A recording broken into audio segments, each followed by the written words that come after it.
Hey guys, we're back. Sorry, my internet's kind of iffy lately. I'm so sorry that the stream sort of crashed there. I made a new one. Let everyone know to come back. We had so many people. I was very excited.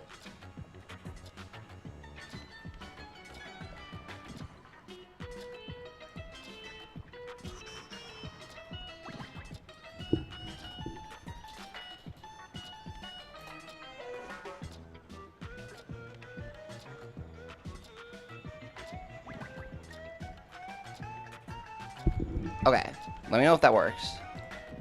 Or not. Okay, should be. How are you, Sneak Boy? I'm really good. Kira had a super generous super chat that I was reading out loud. And so I just want to give a shout out to Kira at the start of this stream since we're restarting it. I really apologize. That was really kind of you. And then, additionally, I wanted to say I was answering, where did I get love and peace from? It's from Persona 4 Arena, right? It's what Rise says when she wins. And so a long time ago when I started streaming around when Splatoon 2 released. I was like, oh, that's nice. She wants to make everyone happy. That's nice. I was playing Persona 4 Golden on my Vita. Do you guys remember the Vita?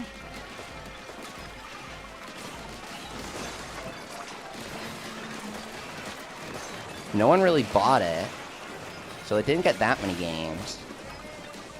But one that I really wanted to get a port recently, Odin Sphere, finally got a port.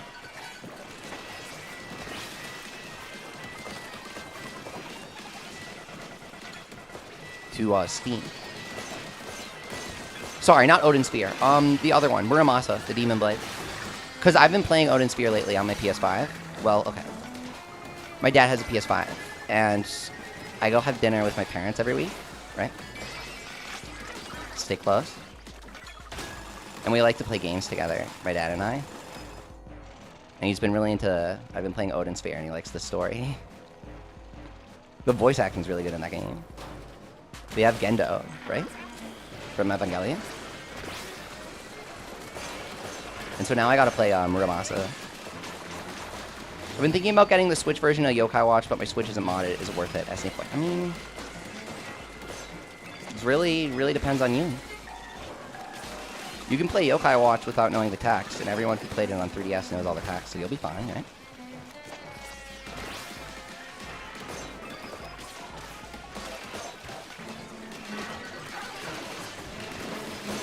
Alright, here we go. Let's go.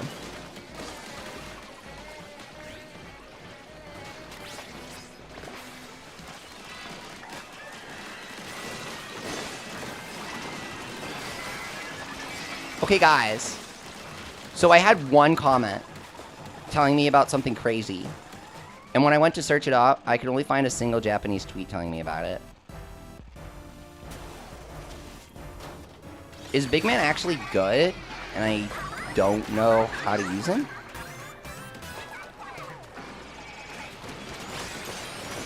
I don't know if I believe it.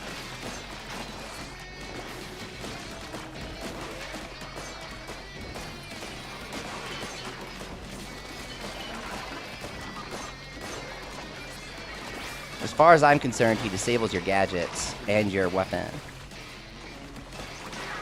Though you can use Splatolites before using him to keep it enabled, which is really strong. But Splatolite steals fire, and so does Big Man's special, so he's kind of just Splatolites?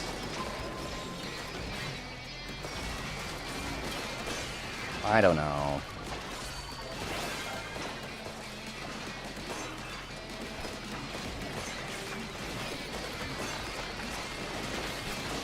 Okay.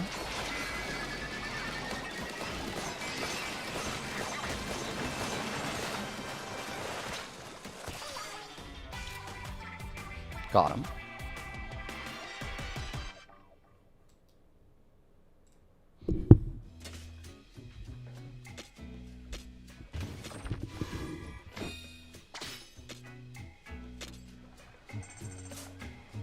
All right. What are we at here? 121,000 and 10 gems! We've gotten over 10 gems this stream because I've spent quite a few. Wow. That's a lot. Okay, high pressure, huh? Man.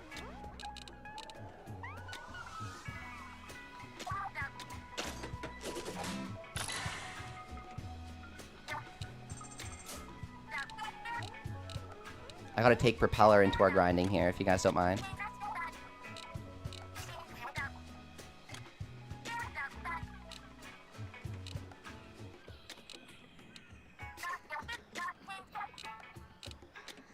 Explosion area on the jump bomb. Jump power on the jump bomb.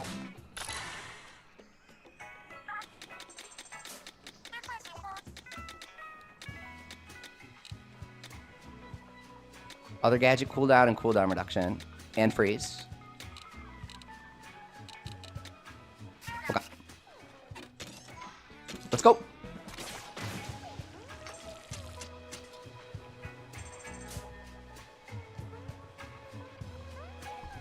Why would Pandanoko be an issue if your Switch isn't modded? You just have a random chance to get Pandanoko every day. Curtis Francis, what's up? You got your own Primo Butane blaster. Very nice. Here we go. Okay, our awesome team. Here we go. We're doing great here. Big gemage going on.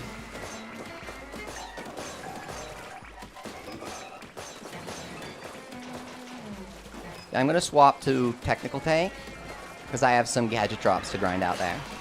It's the only one that I'm missing the drops for. I think I have all the drops for the other tanks now. Hey, what's that? What's that? It's plastic bottle splatter shot. Into the grinder.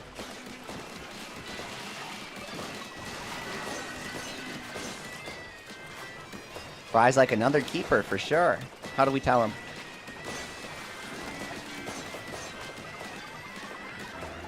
Go.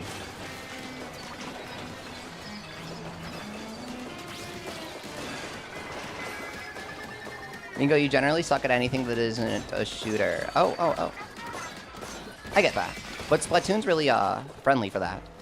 You can literally close your eyes and kill stuff with this build. I'm serious. That's why I call it my 0 IQ caveman build.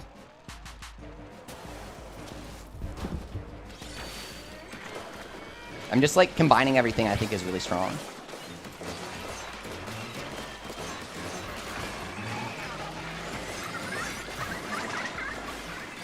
The Charger build I was showing off, it's also extremely good, but you have to be playing super well. If you miss your shots, you're going to time out because you lose time from that. A single missed shot is multiple missed seconds. Like lost seconds.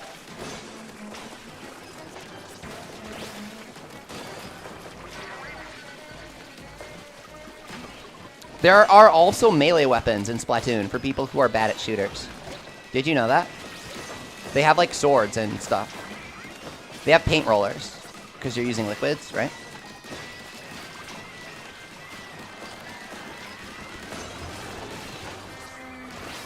And melee's generally very strong in this game.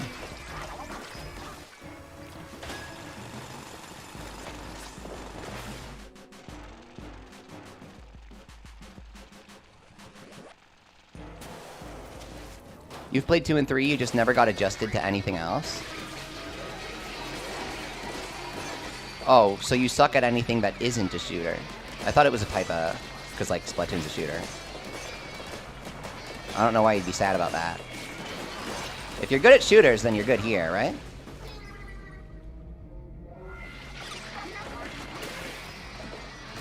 Yeah, you're fine. I'm good at all sorts of games.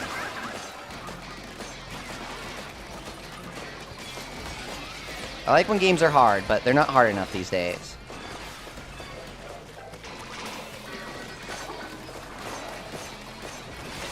Uh-oh. Watch out.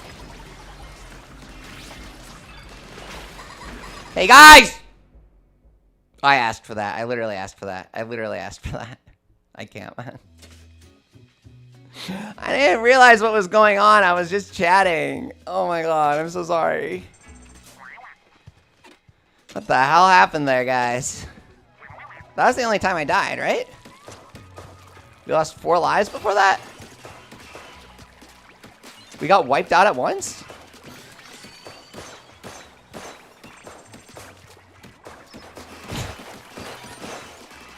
Former Pichu says, you know what else isn't even hard anymore? I don't want to. Stop.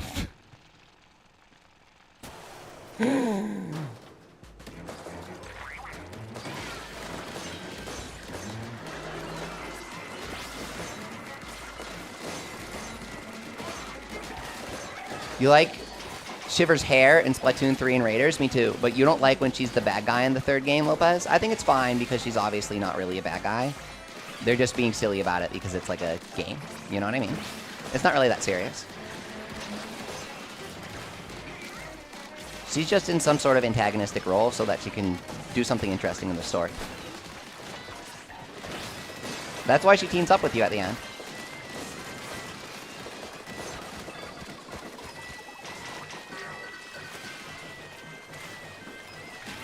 Nate Boy says, these streams make me feel welcomed. Oh, that's so pleasant to hear. Thank you. Yeah, I really try to make everyone feel welcome here, for sure. Absolutely. Yeah. I'm really glad you feel that way. Here we go. Boom, boom. Get that Drizzler. Okay. I think that the Vortex is really strong if you're playing Technical Tank, but I think Technical's kind of missing some stuff.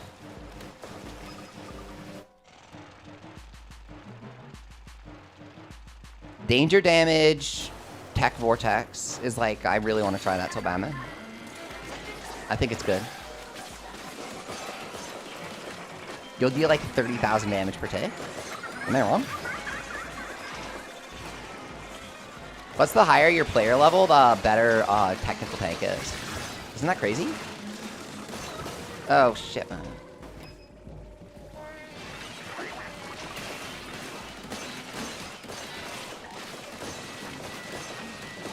These guys have more HP in multiplayer, I keep forgetting.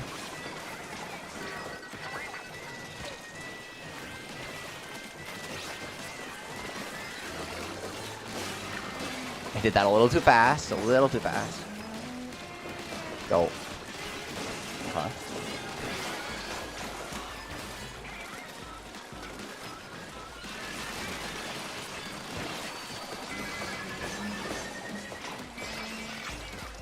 I gotta learn to reactivate my splat lights manually.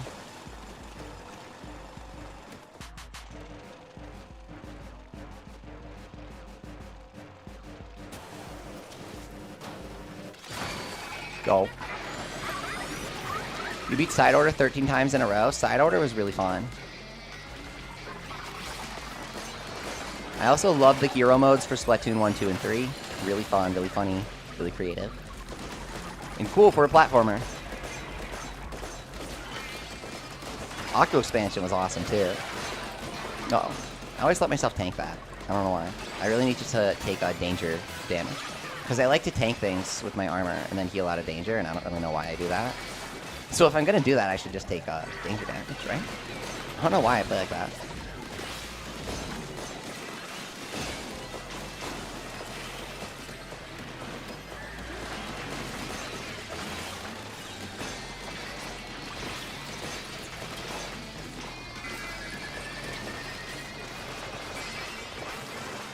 Okay. Great job, you guys.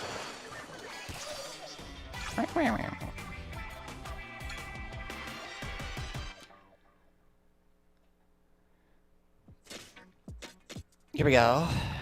You remember 1 being really fun? I thought 1 was really fun because the game was so small at first and everyone was kind of discovering it as they added really basic stuff to it. It was pretty fun from that aspect. Also, the internet was different back then when Splatoon 1 released. Splatoon 3 releasing with the height of Discord and everything is kind of different. I don't know. Not in a bad way. Not in a bad way. But Splatoon 1 was like... people were doubting it, even after it released. People would say that it's only big in Japan, when it just wasn't true. People would just be like, oh, that game's only big in Japan. And everyone else would just accept it. Unless you were actually into it. It was hard to know that Splatoon was actually popular outside of Japan.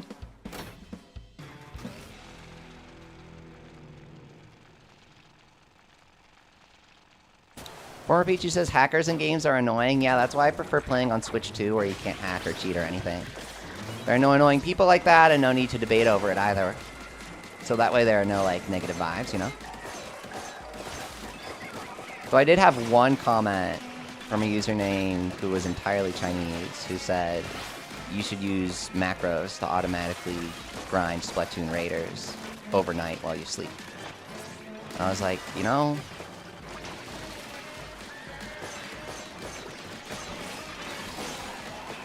I've seen a lot of, like, AI ads and stuff promoting that. And I wasn't sure if it was an actual advertisement or somebody, like, legit encouraging it. I thought it was really sad either way.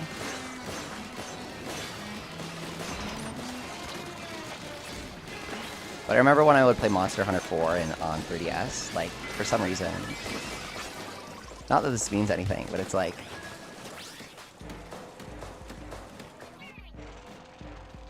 a lot of people would have the max gear, and they would just suck at the game. And I always thought that was really funny. They'd have, like, the white Shigara Magala gear. And they just cart 3 times and quit. When they have, like, everything at rank 1, because they don't have any player XP, but they have, like, all the items. That's how you know, in case you're curious. Hackers on Busters, somehow that's new to me, says Nate Boy. I mean, you can see even on my old streams, I didn't want people doing it. And I've even had some people be like, I remember when you didn't want to play with me when I was little because I was hacking. I'm still upset over that. And I'm like, man, if that's really how it is, then sorry about your parents, I guess. Seriously. Oh, man. I'm getting too silly. Died. My bad. Throwing. Here we go. Or like boosting. Have you guys heard of boosting? Do people boost in Splatoon? That's a thing on PC, where people will like trade accounts and they'll have someone play ranked for them to increase their rank. Do people do that for Splatoon? I've never heard of that. That'll be so funny, man. I'll get you to X rank for $5 an hour. That would be so funny. Wait. People selling yokai on eBay always get me. People selling yokai for like Yokai Watch or Pokemon for like Scarlet and Violet on eBay. That always gets me, man. Shiny Arceus for $5 on eBay, bro. Who wants it? Okay, buddy. Pack it up. If you're actually buying that.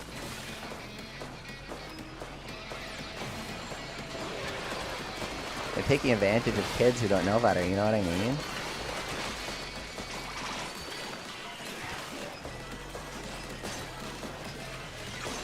Dave Boss 3D says, number one way to get burned out on a game is cheat at it. I kind of feel the same way.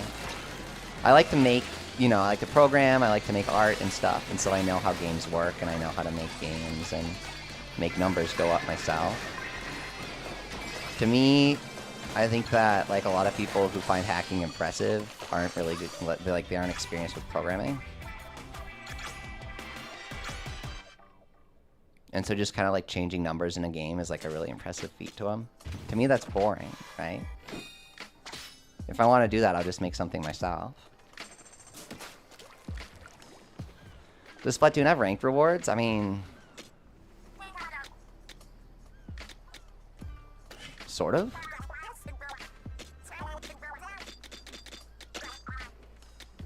I heard Busters is on beta testing for Pretendo. They've been saying this for over 2 years. They have literally been saying this for over 2 years.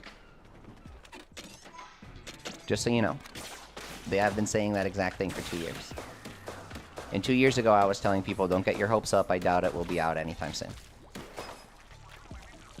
They have posted zero progress about it outside of subscribe to our Patreon to get access.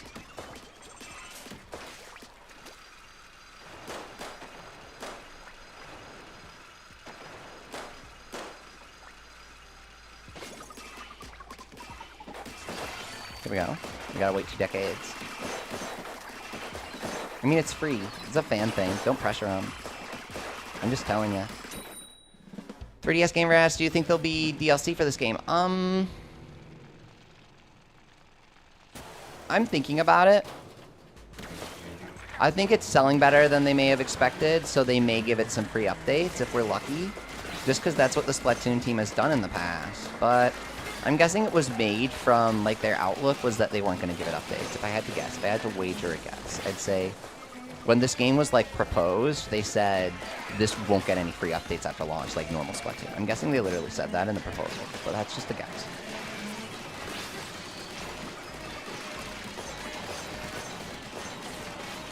I'm happy this game is doing great, though, says Warlock. I know, right?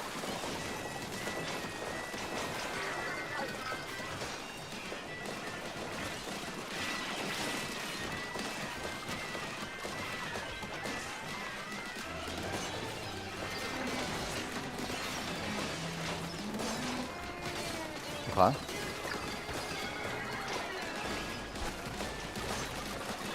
Is anyone on a higher floor?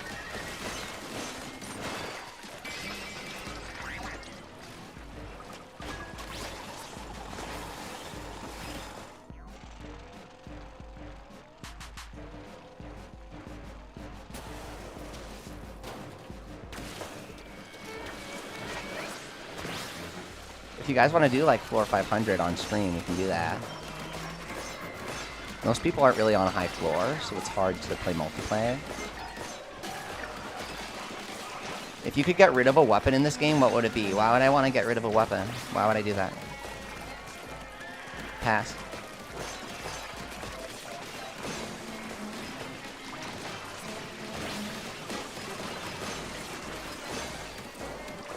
It hurts my finger to use Slosher because it's too mashy. I wish I could hold the button to fire Slosher repeatedly. Does that count?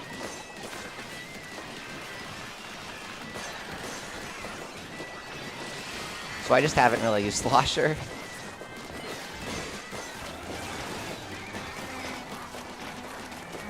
Roller gave my hand such bad cramps after a single day. I was like mashing it for 8 hours.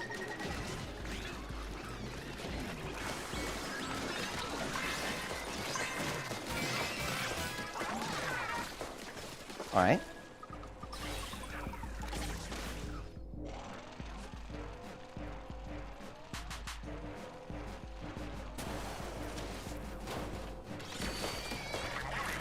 Lopez asked, which weapons and tanks do you recommend for Bottomless buffet? I recommend the blaster because it has really good area of effect while also having some nice range. If you have Toy Shark Blaster, I think it's really, really good. If you have Butane Blaster, that one's amazing as well. Oops, oops, oops, oops, oops. Go.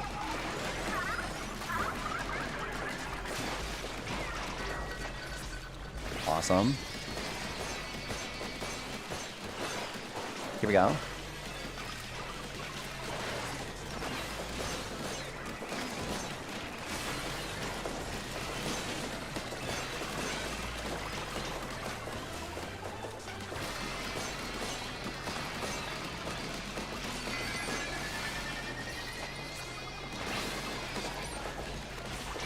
Okay.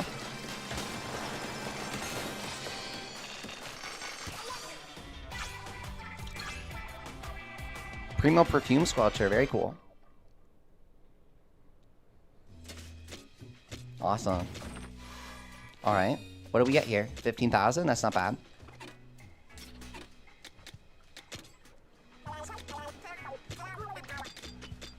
Get him, get him.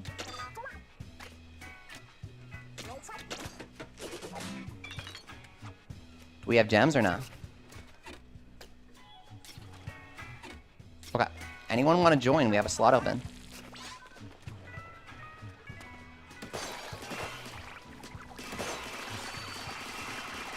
Back when I would stream Splatoon 2, everyone would ask about Yokai Watch Wibble Wobble while I was streaming it, and I'd be like, guys, no one wants to talk about Yokai Watch right now. Let's talk about Splatoon.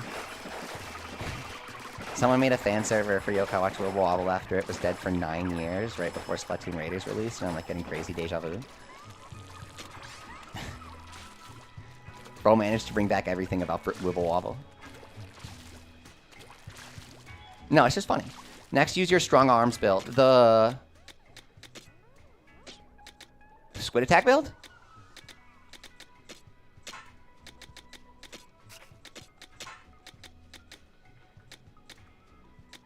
Need a weapon for this. Do I have swim speed, melee damage weapon?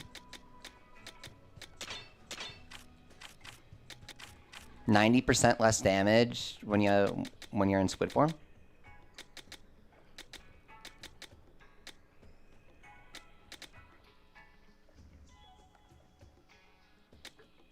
You can do swim speed on a weapon, right?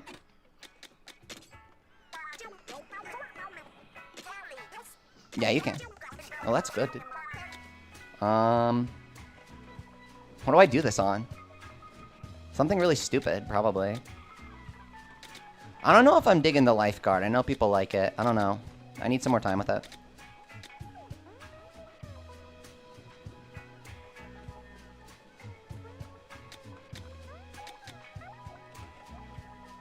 Weapon damage doesn't impact squid, right? Oh, we already have close combat on this one, so...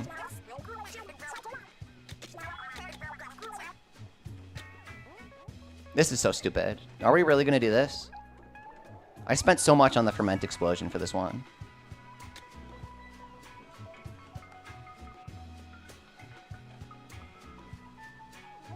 I don't know.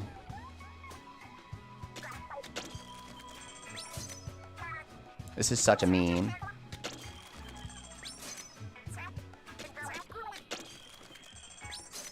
Oh man. Okay.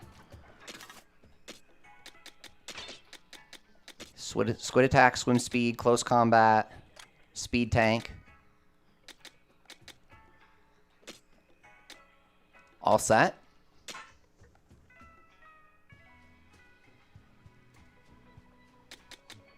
Oh, we need this. Can we not even take swim speed in the end?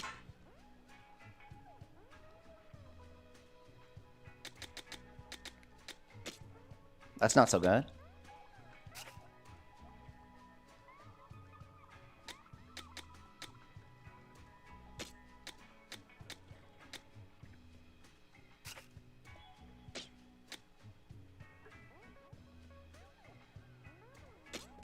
There's no all damage increase. Okay, this should work. Yeah, 47. Oh, it's no danger. Danger doesn't work. 47,000. But then power tank active. Oh, we gotta have enhanced power tank, right? Let's do that.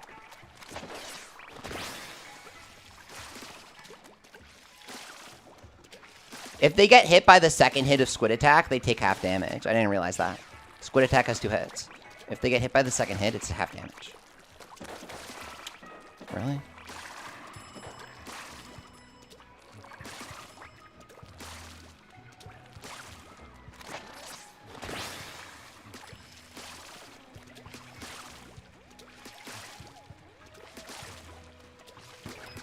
Wait, huh? That's not it. I don't think that's it. How am I dealing damage there? Huh? What is that? What is this? Huh? Does speed tank damage enemies when you're swimming? Did I never notice this? Wait. It has 3 abilities? Speed tank lets you swim anywhere. It makes you faster when running and swimming. And it damages enemies. And it damages enemies when you swim. Huh. So they want your crossover gadget to make your crossover relic to maybe be the Scorch one. Huh. What's the highest buffet we can do? Not very high. It's like 0. Yeah.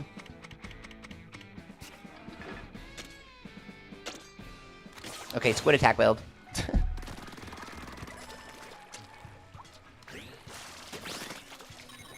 Max melee damage. Oh, we need ferment! We need the ferment field! Oh, I knew I was forgetting something! Okay, wait. Hang on. Ferment field. For 20% damage. Okay. You gotta have it. Vortex. And then you do Splatolites. You only squid attack. You just kill stuff with squid attack. We don't even have to push it off the edge, do we? Yeah, I'll just kill it with the squid attack. We're very strong with the tank. Goodbye. Yoop.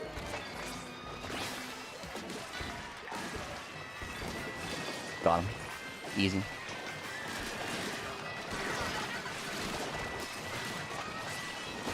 Okay, perfect tank activation timing. Beat him up with a squid attack. Yes. Get him. Yoop.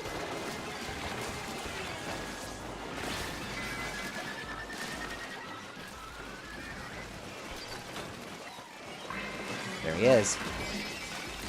Okay, I should probably shoot on the next floor. But I'll still use the squid attack. Squid attack and take it to the top. Let's go.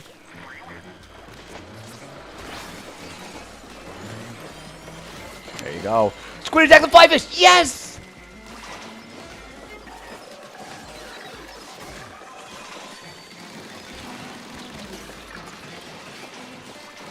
Are they going to add more endgame content? Great question, Nicholas Jones. What's up? I really think that they will because the game is selling beyond expectations and the multiplayer is also performing beyond their expectations. They really undersold the multiplayer. They barely marketed it. They sold it as a single-player focused Splatoon game to kind of sell Splatoon to people new to the franchise. And it turns out that, yeah, new people are buying it, but a lot of people who love Splatoon are buying it specifically to play multiplayer. And I guess Nintendo didn't really expect that. So I think they're going to add more content because of that. What the content will be, I don't know, but it's possible, in my opinion, that they can actually add a multiplayer-focused update. Maybe DLC. Since the game is marketed as single-player, maybe it would be paid DLC. But there's definitely potential for multiplayer where Nintendo maybe didn't feel there was. Seems pretty huge, and all people have to play is the Bottomless buffet. It's like all people have to do. But people are really into it. So...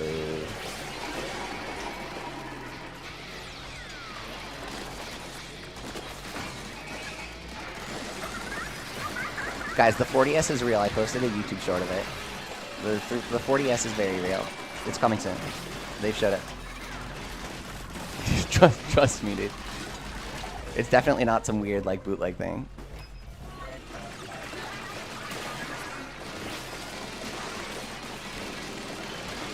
Go, go, go, go, go.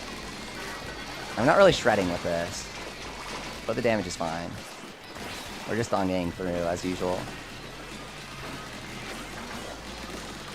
Smush them. Yeah, this thing's fine. I'm glad the Junior has so much range.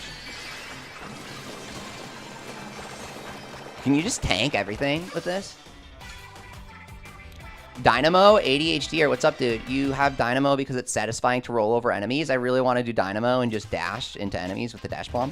But I gotta upgrade my Dynamo. Gems for Dynamo. Nope. 0 gems for Dynamo. We'll do Dynamo next for you because we have it pretty upgraded. Let me just swap the powers because it came with some pretty trash powers. Okay.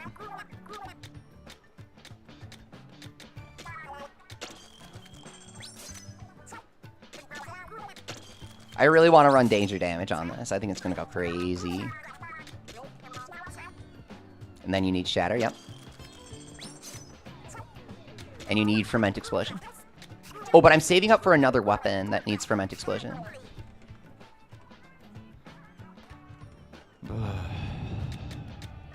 Right, I need it for the Toy Shark Blaster. Guys, vote.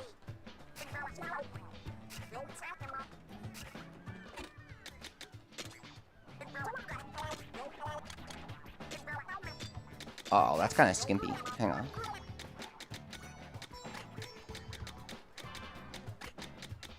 That's better.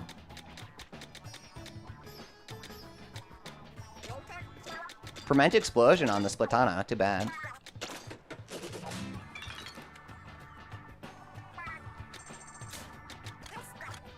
Here we go.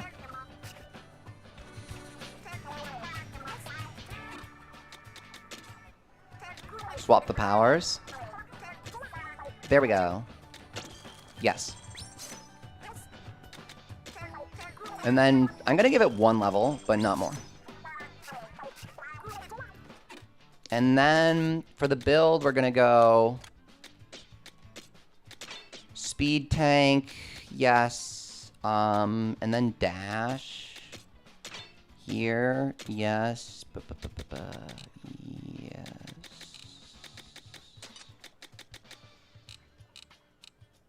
Looks good to me outside of the lack of upgrades. That looks fine.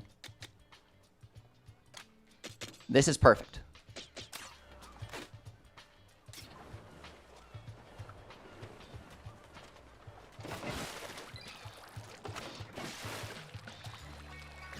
Here we go.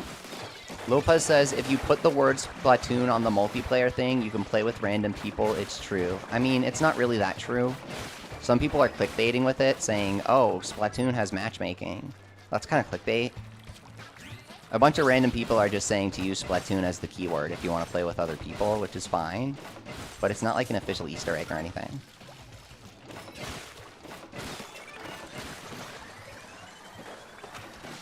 I personally will not make a video called Splatoon has matchmaking, even though I've seen a bunch of videos with that title. I think it's kind of misleading.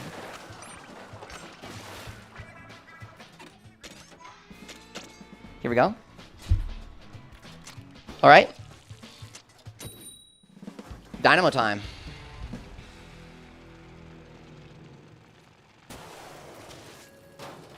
Go, go, Dynamo. Let's go. Go.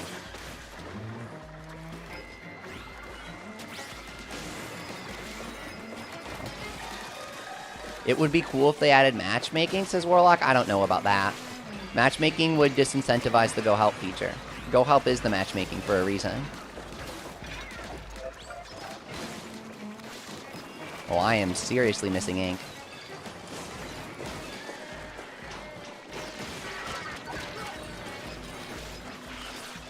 Oh, God. Watch out. What happened to the other Leafy? They're the 100 Pikmin, and I'm the captain. Oh, God. Guys, hang on. Guys, wait!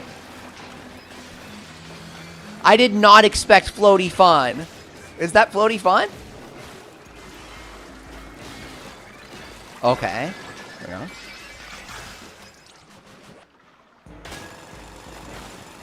Just walked off the ledge.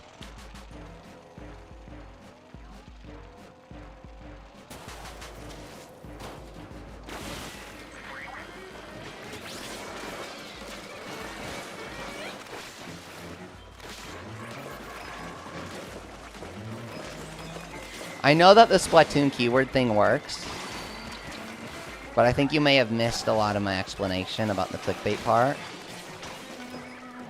which is fine, but...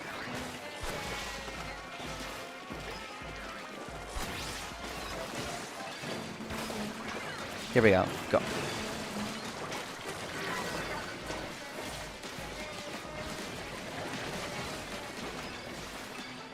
Do I have floaty fun and I forgot about it? I go back and forth on it. Yeah, I do. I totally forgot I had the floaty fun. Oh, it's kind of useless for roller. You can't really roll people. Let me down. Oh, crap. Oh, God, that was so bad. Hang on. That doesn't count, right? Oh, it does. Damn it. I'm sorry.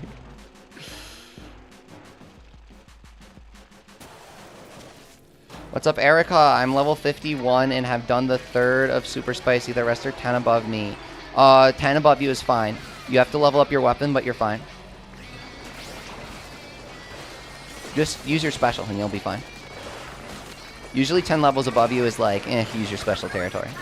If you're at the same level, it's more like you can clear it without using your special.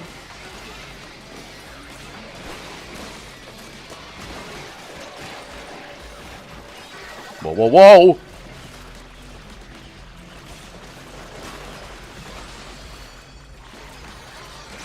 Hey, what's that? What's that? What was that? Yeah! Huh? There we go. Very nice. Notice how I stayed alive during danger by using the bombs? I'm kind of blasting everywhere, but it works.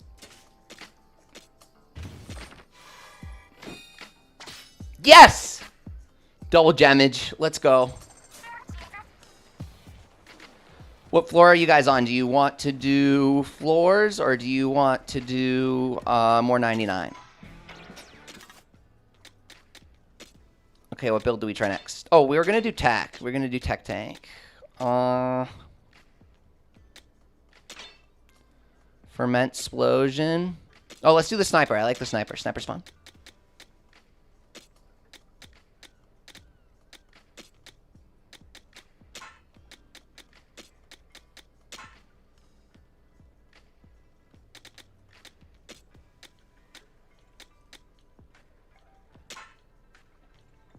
Yeah, that looks about right. Oh, you need ink saver main so bad when you're on the charger? You need the ink saver main. Okay. What's up, Brownie? Hi. Where are your gems? I'm eating all of them.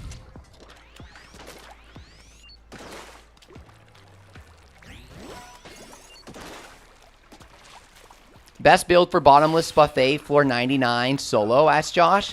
I actually talk about that in my newest video called Ultimate Guide to Grinding Spiralite.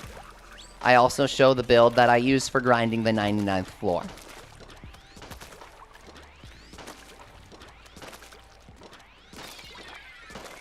Why is it called of in? When you of in cold food, of out hot, and eat the food.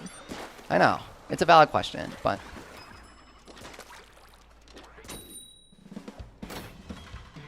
I wish we had chunk conversion. Yep. I have hundreds and hundreds of chunks. It makes no sense. It makes absolutely no sense.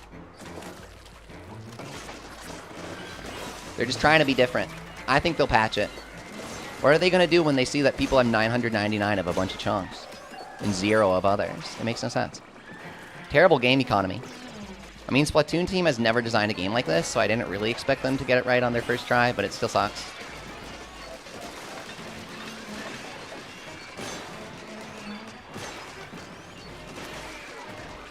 Okay.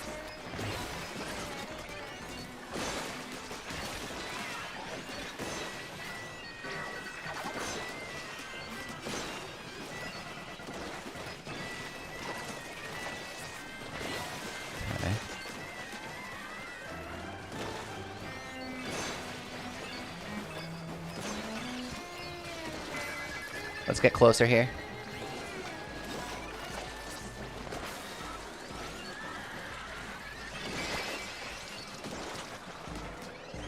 So many of the green ink regen and swim speed and barely any damage ones. J Epic Gamer, I feel you on that one.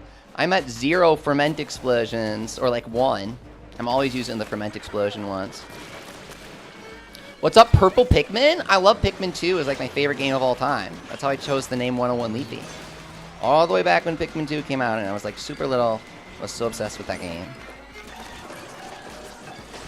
I'm growing tomatoes this summer. I've always liked gardening, but only because of Pikmin. Only because of it. For real. I was like brainwashed as a young child. I can't name a single other reason why I'm fond. But I do really like all those sorts of things and flowers and stuff like that because of Pikmin, I suppose. Favorite game series of all time, for sure. Now, 4 was very casualized by Ochi, and a lot of its design suffered because of that. But that's like really... You kind of get beaten to death if you say that, so... Oops. My lawyer said I wasn't supposed to say that out loud. Like, not the biggest Ochi fan, though. I still love Pikmin 4, though. They had the Leafy Sage in Pikmin 4. That was the best part of the game. It was nice and hard, which was fun. Still very Ochi, though. Do you have those Pikmin garden decorations, SG Epic Gamer? Dude, I want them so bad. What's your favorite Nintendo console, Snape Boy? Great question. I would say,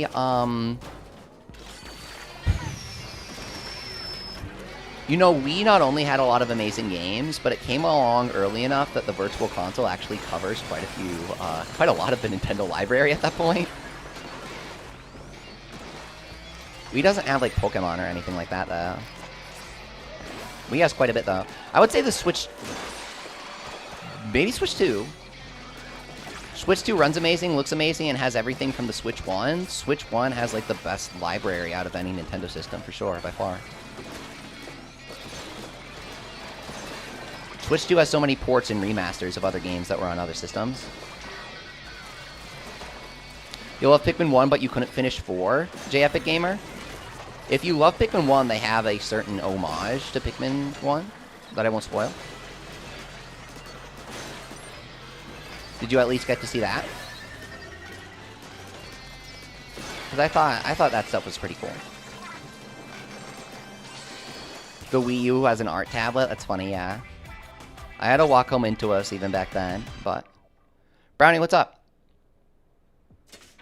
Oh, you can call me he if you prefer. You stopped playing Extreme early. Maybe you should try it again? That's fine.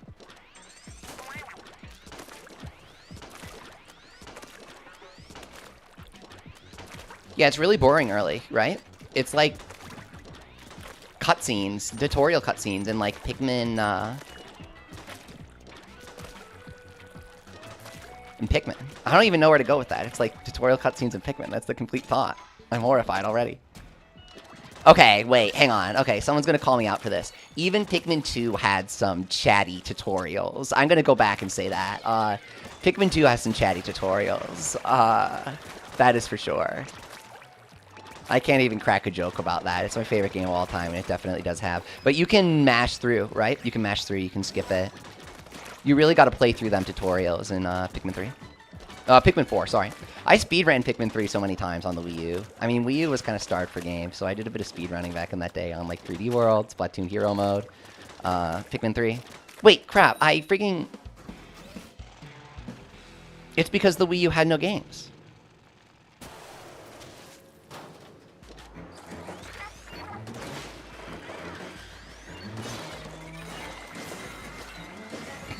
I just made that connection. You never had a Wii or Wii U, Purple Pikmin? Did you have a GameCube? Or was the Switch your introduction to the wondrous Purple Pikmin?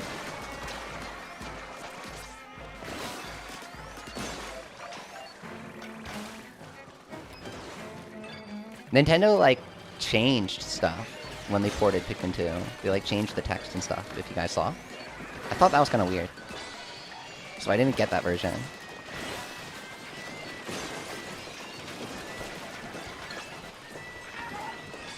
I have a Pikmin 3 Deluxe, though. And I still like that all the Pikmin games are accessible for everybody. I don't think minor changes makes them not worth playing, but it's like, my parents got me the original, so why would I buy the worst version? I had to resort to emulation for Pikmin, says Purple Pikmin. Oh, that's fine. I don't know how I didn't think of that. Yeah, that's fine. I replayed them all in HD with emulator when I got my big-ass TV that I always talk about. I guess not always, but... Dude, it changed the way I play games. I used to play on these tiny-ass screens. And I was like, oh, I can see everything for sure.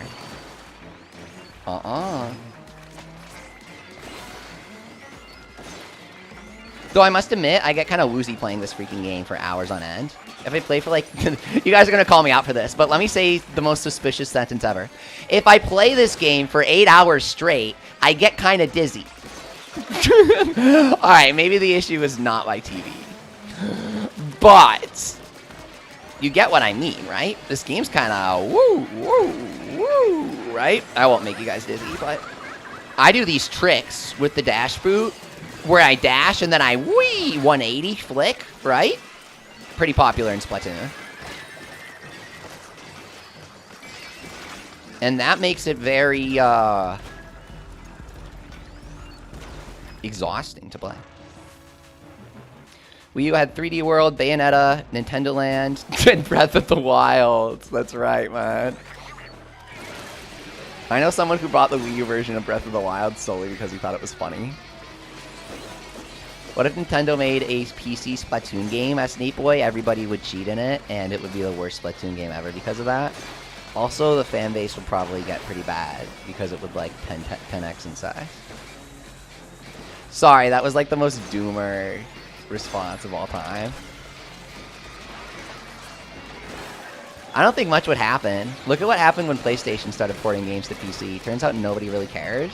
Or, like, even though people care, it doesn't change anything. People play the game, people talk about it, that's about it. Platform doesn't matter that much. Oops.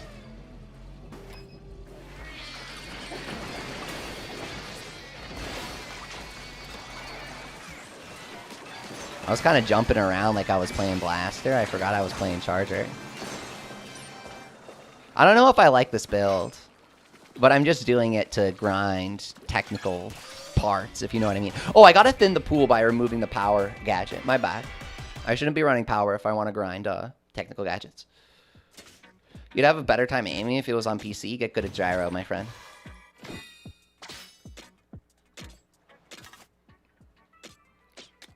Here we go. I do max sensitivity for the stick and the gyro, if you're curious.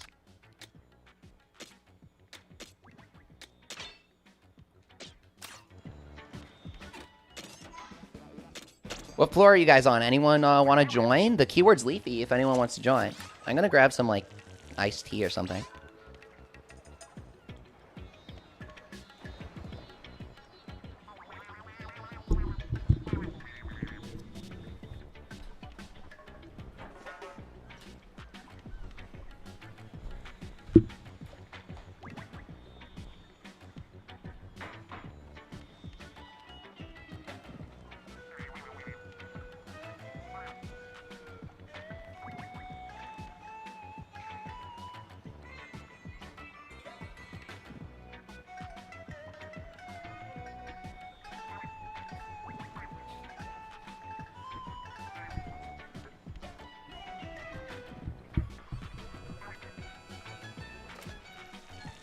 You've been going casual so far? That's totally fine.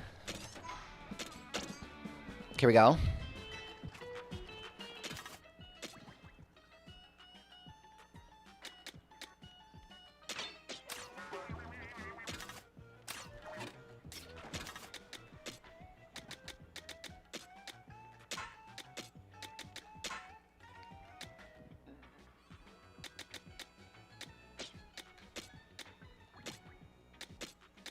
Okay.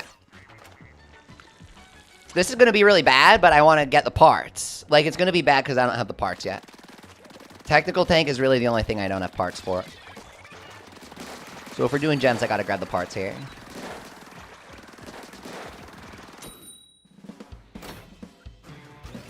Ferment makes anything good, honestly.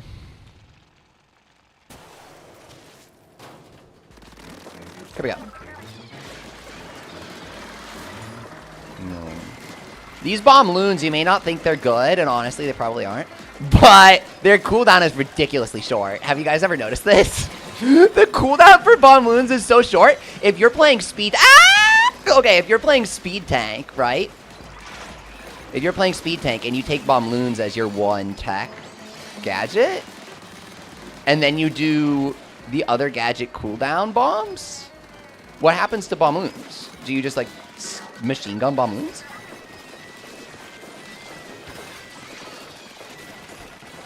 But if you're taking bomb loons, you aren't taking fan. It's the opportunity cost of fan that really upsets the technical balance. I had an idea. It came to me in a dream. Not really, but I was falling asleep, and I was kind of thinking about Splatoon as I was falling asleep, as we do. And so, yeah, this is just epic. Enter the Blender, man. And so I love the Enter the Blender build. This is so epic. Okay, so I showcased this in the grinding video with the Shark Blaster. And so what I was saying was... Explosion? Is that what I was talking about?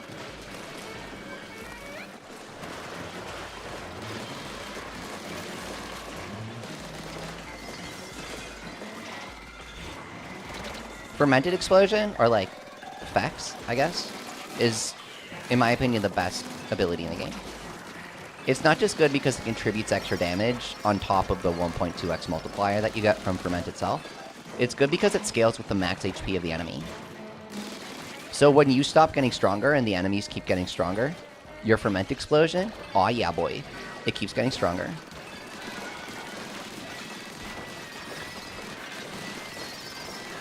But also it's good because Fan is good, and Fan is the best gadget. So if you have something that makes Fan even better, then it's good, right? That's just how it works. It's like spaghetti without sauce, is what running Ferment without Ferment explosion is. Would you ever run your spaghetti without sauce? I mean, yeah, maybe your stomach's kind of feeling, you know, iffy, you don't want the acid. Okay, putting that aside. Like, on paper, would you run spaghetti without sauce? No. You can't run ferment without the effects, dude. You can't. You need the ferment explosion. When I'm writing my guides, I just keep calling it effects because I keep typing ferment explosion too funny. Like, I really think it's that good, dude.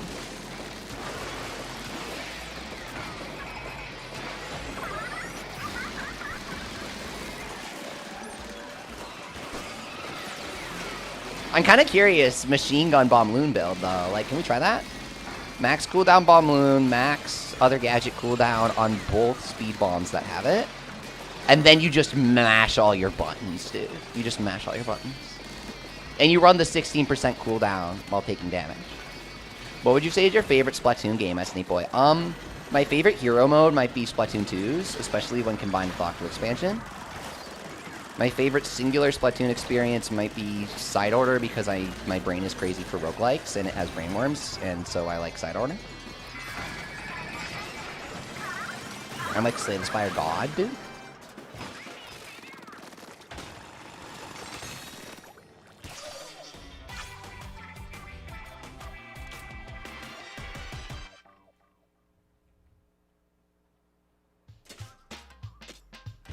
I have really fond memories of when I got Splatoon 2 early from Nintendo. And then Nintendo kind of stopped doing that sort of stuff because people were leaking stuff. I was always super serious about not, like, leaking anything. So it was upsetting when they did that.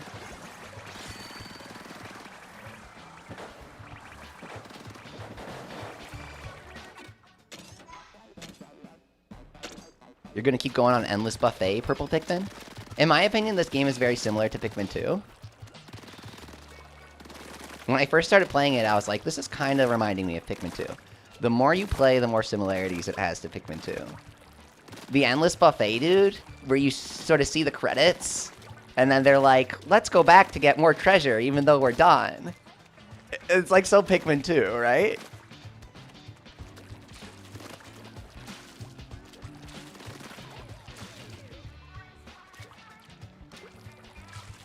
But yeah, Bomb Balloons I was going to try. Okay.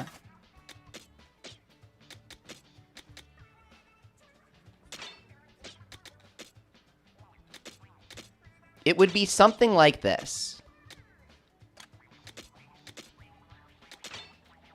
And it's not going to be amazing here. It's not going to work out the first time.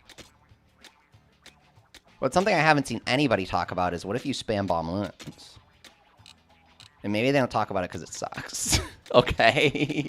Hang on. Pause.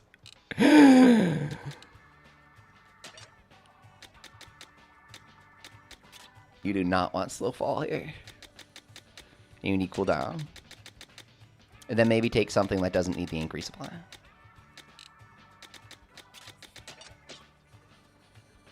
This is Pikmin 2 flavored now that you mention it. Yes, exactly, right? Flavored. Exactly. Thanks for coming, Nate Boy. Appreciate it. Here we go. Agent Louie.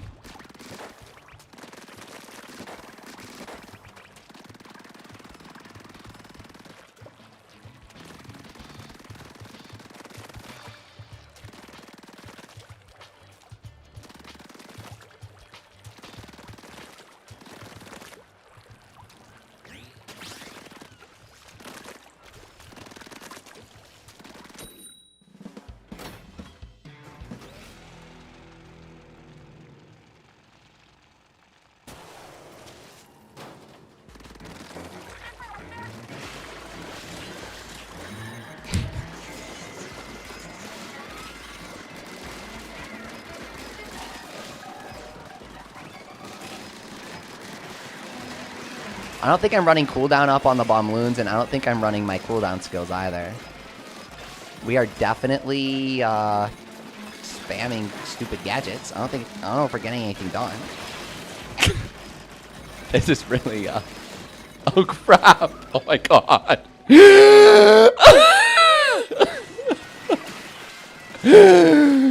We need less cooldown. Let's cool down. Hang on, I can't handle all this.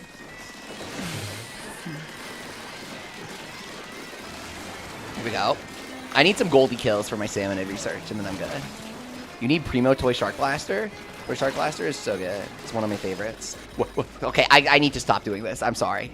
We're playing multiplayer. I will stop spamming the dash bomb. I'll stop spamming it mindlessly. How about that? Deal? I'll still spam it, just not mindlessly. Worst build known to man. If you're gonna spam the dash bomb for your build, you gotta take the minus 30% dash distance. It's not a nerf, it's helping you. It's because this happens.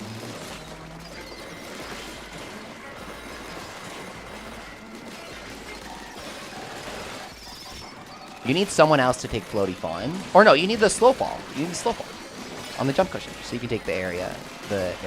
No. If you're not doing tactical, then you can't.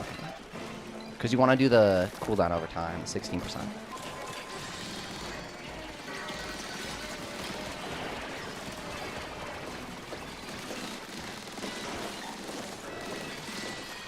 Hey.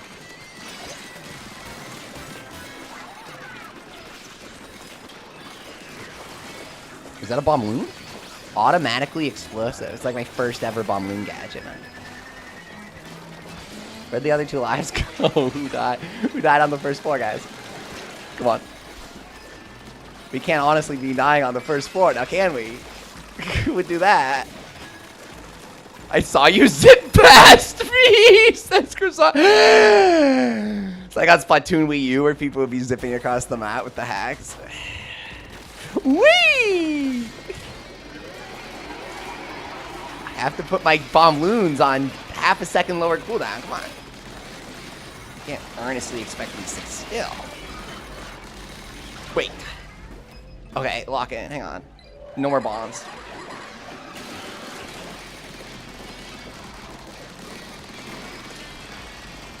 We haven't lost today. We haven't game over. We can lock in. It's fine.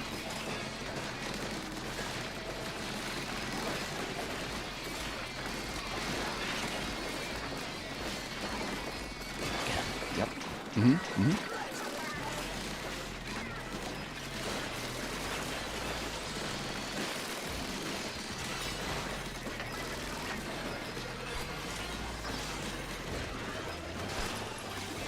Or I'm not just trying to see how many buttons I can press per minute. This build isn't too bad. When I'm playing this game like Beat Mania max difficulty, that's when it starts to get kind of bad. Okay. Woohoo! No way we did that! And we got a gem?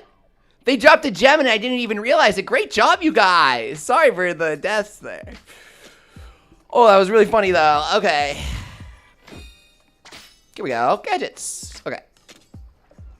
I need more tech, but not like that. Okay. I think we can make this work. So first, Tinker, definitely change dash distance so we stop dying. Then we go over here, and we actually do need the floaty fun. No, we don't. Okay. And then... looks good to me for most of it.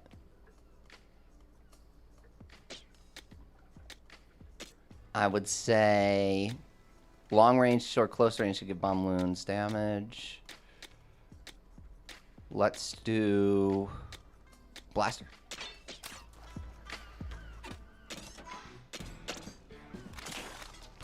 Oh, do we have cooldown? I don't think I built a single thing of cooldown for bomb loons, dude. I don't think I've tried to build all the gadget upgrades, but let me be honest. All the parts. Let me be honest. Bomb loons. Okay, hang on. Explosive direct hits. Like auto explode. Not too bad. We gotta craft the bomb loons cooldown reduction. Scrap the weapons. Yep.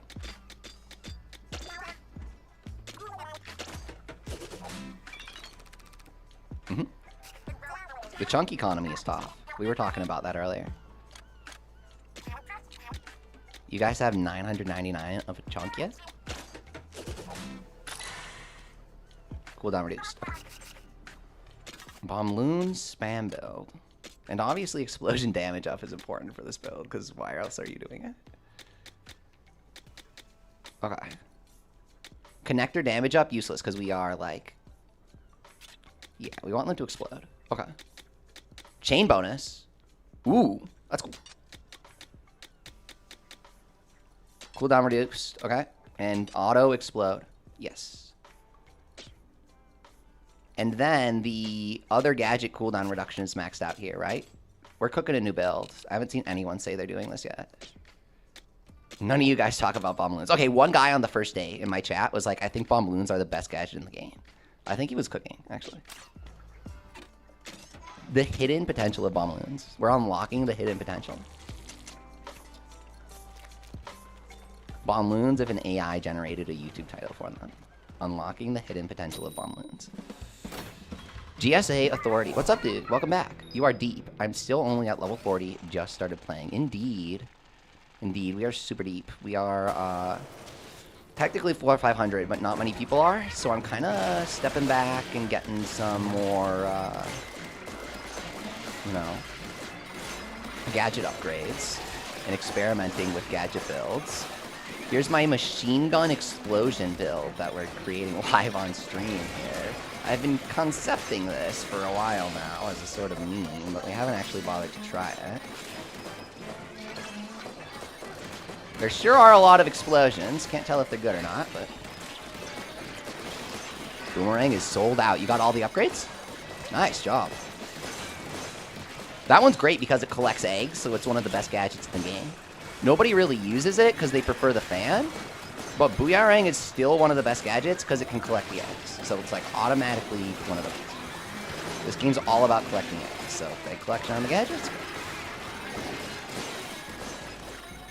They're just, you know, the other options are kind of better. But you can really just press buttons here. Gem? Gem? It goes to $9.99. I'm floor 524 at level 286. We're on level 100 because I published a grinding guide, and my grinding guide says that this is the best way to get gems, and we just got a gem live on stream, so it's gotta be. We've gotten over 20 gems on the stream today. Maybe 30. Seriously. We've done a lot of upgrades. My bomb loons just can't stop being maxed out. I need triple trouble. Forget the double trouble, man. We're looking at Sonic and Knuckles triple trouble. Shoot, man. I swear there was a Sonic game named Triple Trouble. Right? Obviously, when I was little, I went through a Sonic phase. Because of the Kirby cartoon that aired with Sonic X, and that made me get into Sonic. The dastardly whims of children's television, I'm telling you, man.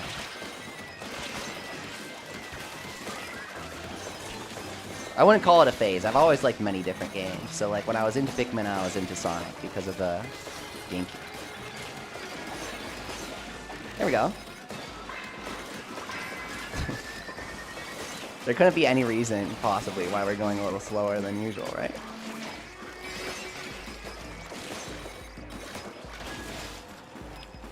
They need to give bomb loons egg collection. Let me cook, dude. Give the bomb loons egg collection, and when they explode, they collect the eggs. Boom. Game balance fixed. Not that there's much to fix, but... I think the link connection thing lets bomb loons cook some extra damage when you toss them out, which is really nice. Plus the Scorch just demolishes it. Whoa, we trashed on him. What? Do bomb loons damage all 4 arms at once? Do bomb loons counter 4 arms? Do they counter strong arms? It's always splatted by small fry, man. It's always splatted by small fry. That's why they did the dash. They know. Small fry has half the kills in this game. It's actually a well-designed enemy. There you go.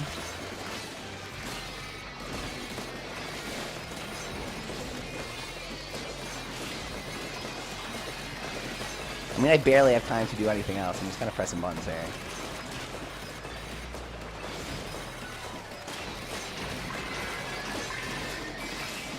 Woo! Do we have max cooldown reduction? We have the gadget cooldown. Do we have max cooldown reduction on the other bombs? Yes? I mean, this is some crazy cooldown on the bomb loons. We just have no, like, damage on them. Or no upgrades in general. Hey, what's this? What's this one? Damage up, area up. Let's go, let's go. Because we have 0 upgrades for it. Okay. This kind of works. Somehow Dash Bomb doesn't have max cooldown. We gotta fix that, dude. Develop parts. We got that jump bump, invulnerable time up. Oh yeah, you need...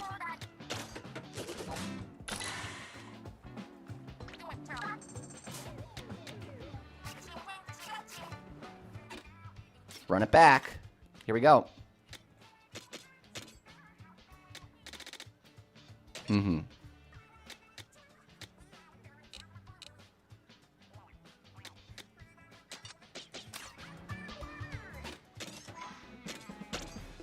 Speed is so good that it makes it difficult to grind technical parts, but I guess you can get them one at a time by using technical as a part of your speed.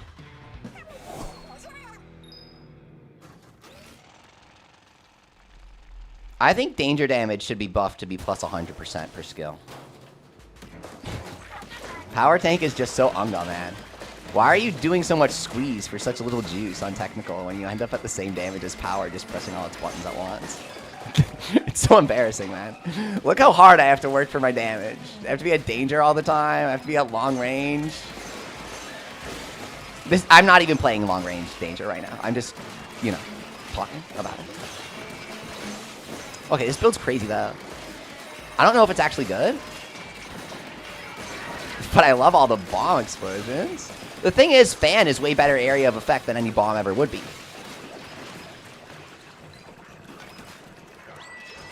This is just funny to fire everything at once.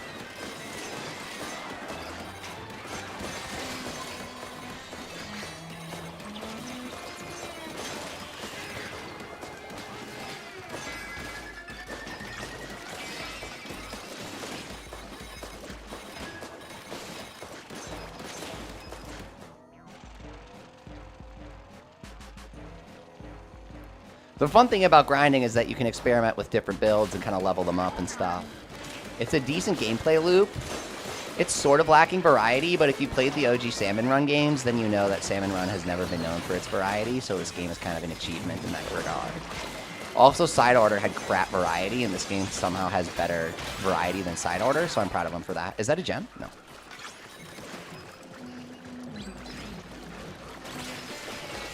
Sorry, I stopped releasing bomb loons for half a second. Shebang commercials for you too. What's up? What floor are you on? We gotta play, man. Guys, he has the best channel.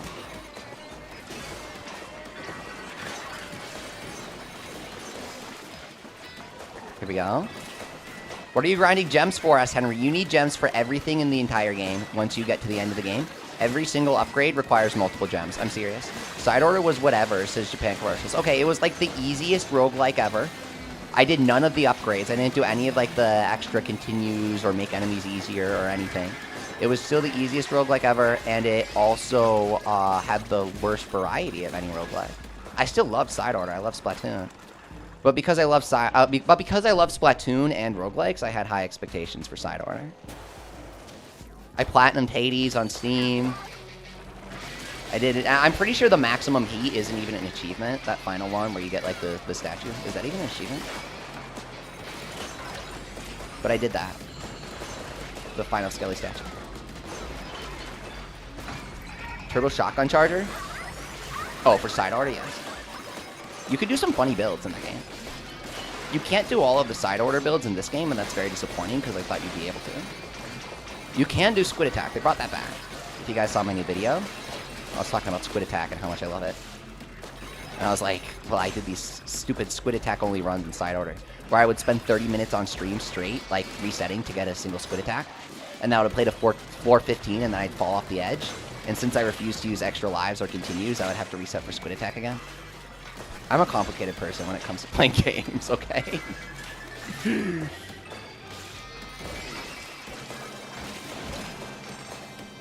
we go. If you guys are on a deeper floor, we can go like floor 400, 500. I'd love to push to climb with you guys, but not everyone's super deep down. So we're kind of playing and grinding gems. We've gotten over 20 gems today on stream, and it's only been a couple hours. We're getting so many gems. Primo inner tube roller max swing and ink speed? Whoa, dude. That's like epic. I'm speechless. We have 2 of them, but it's still epic. Okay, we're gonna sell it. It's fine.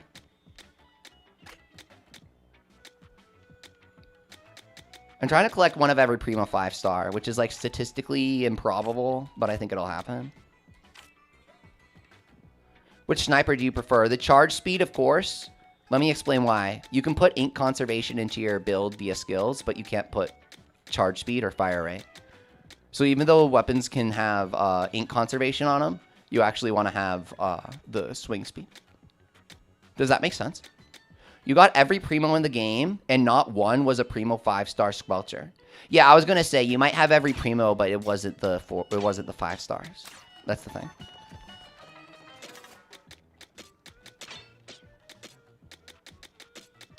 If it's not 5-star, it's worthless.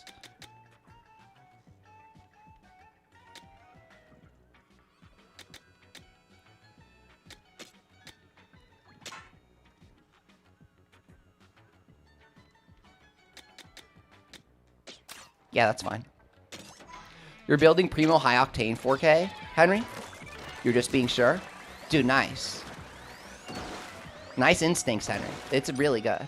You run non-Primo 5-star oil Squelcher? Okay, Japan, you are the only guy who understands. I love Squelcher. Squelcher's my favorite weapon. I just haven't gotten the 5-star Primo oil Squelcher. I need Primo oil Squelcher so I can finally do a Squelcher build. I love Dual Squelcher from Splatoon 1. One of the Squelchers is kind of colored like Dual Squelcher, and I think it's the olive oil Squelcher, and I like that. It kind of looks like we're using the top of a Dual Squelcher, like discard it. They have a few Splatoon 1 references in this game, so I wouldn't be surprised. Hey, we gotta watch out, man. The bomb Cohawks are like one of the highest dangers of late game. They got introduced pretty late into the story, so you might be overlooking them. They just start to randomly spawn. Like every Cohawk has a chance to be a bomb Cohawk, I'm pretty sure.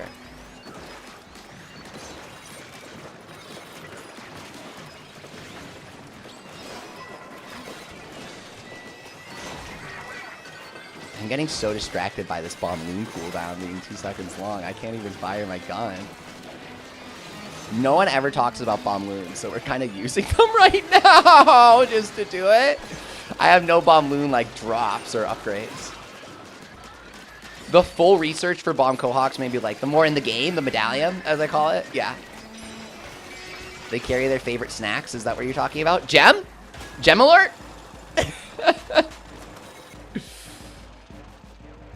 Here we go.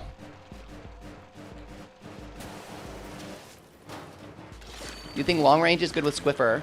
Ask Curtis. I'm not sure if Squiffer is better at hitting melee range or long range, to be completely honest. I think it's better at hitting close range, isn't it?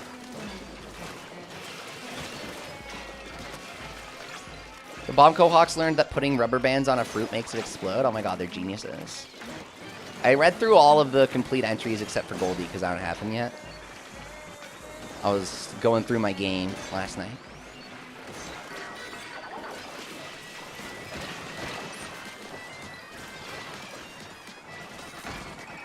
We're out of ink, I gotta land.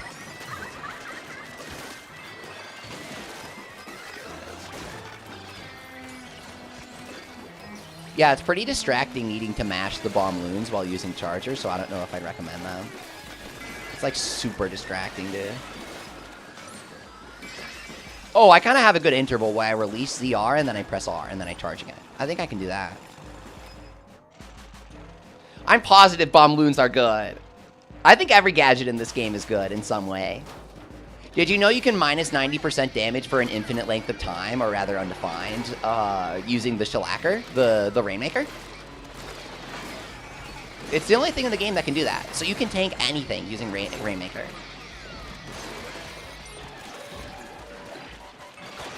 Can you check your fort after this for me? I don't know if I wanna. No, I mean I can, yeah. What do you use Tether Whale for? Tether Whale has egg collection, so it's good. Have you upgraded it to have 5 things spinning in a flower shape? It's kind of busted.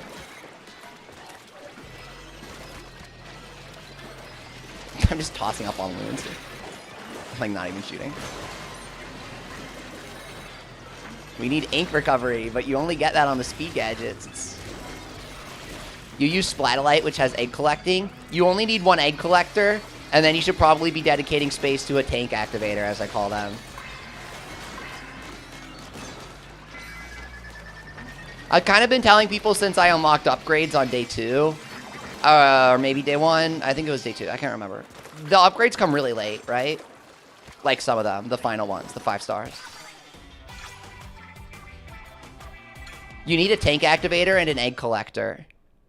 That's kind of what I've been saying. And that kind of messes up the game's balance because it's pretty restrictive. But it's too good. It's too good. High Fiver has ink recovery, right? Thank you.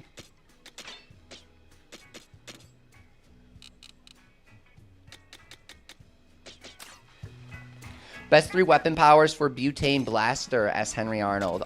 Melee, close range damage, freeze, and shatter.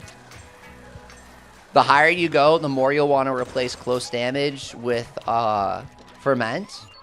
If you aren't ready for that, that's fine. If you like running torque screw with ferment, do ferment explosion.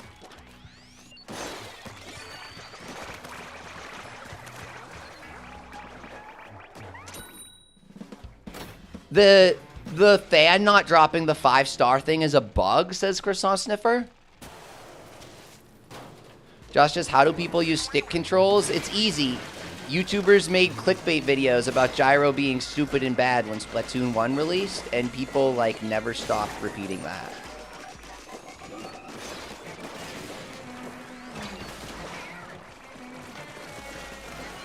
Gyro is godly. You have ferment on it? No. Ferment is not the same as ferment explosion. Those are 2 separate skills. Do you have ferment on your weapon or on a gadget? If you have ferment on your weapon, that's good. And we're talking about Butane Blaster, so you want it. I'm sorry. I was thinking about my Toy Shark build. Toy Shark is ferment explosion. For Butane Blaster, I'm really sorry. That's a yes there. Normal ferment is what I was talking about there. See this? The Toy Shark Blaster? That's the one you want ferment explosion. If you're doing Butane Blaster, normal ferment. My bad. You were totally right. But we did pick up a Toy Shark Blaster there. For the record. Kind of funny. Something iframes? Yeah, iframe abuse in this game is crazy. Blast boot. I knew you were talking about that. Blast boost has crazy iframes. Only thing is you reduce the iframes by making blast boot faster, and you have to make blast boot faster. Dash boot is always fast, or rather dash bomb is always fast and can upgrade the iframes, which is cool. But speed is king. Speed over safety for sure. Why aren't you using the bomb loons, you might be wondering. I forgot about them. Bomb loon should have autocast. The thing is so short. The cooldown's so short. Are you sure I can't make autocast for bomb loon? Did I just overlook it?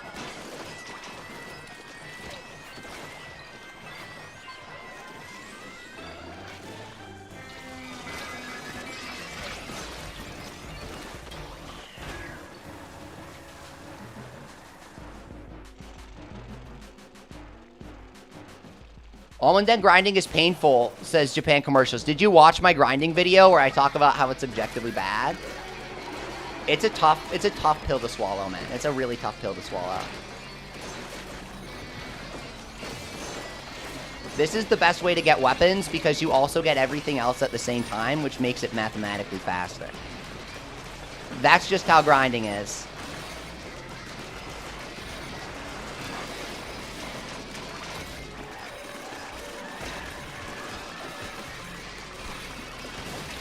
Watch out. Shiver. Cool bomb loon. Explosion there. Bomb Kohawk! Or rather, normal Kohawk. Strongest enemy in the game.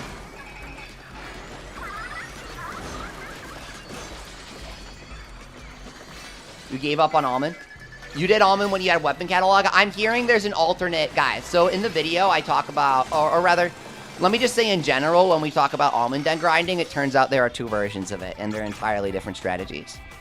The original one that everyone was talking about is go as fast as possible. Now that people have gone as fast as possible, other people have started wondering what happens if I break the boxes. If you take a detour to break the boxes, breaking boxes gets you a lot of weapons in the campaign levels. So Almond Den is the easiest way to break boxes and get weapons from that. I still think you're missing out by not getting a lot of other stuff.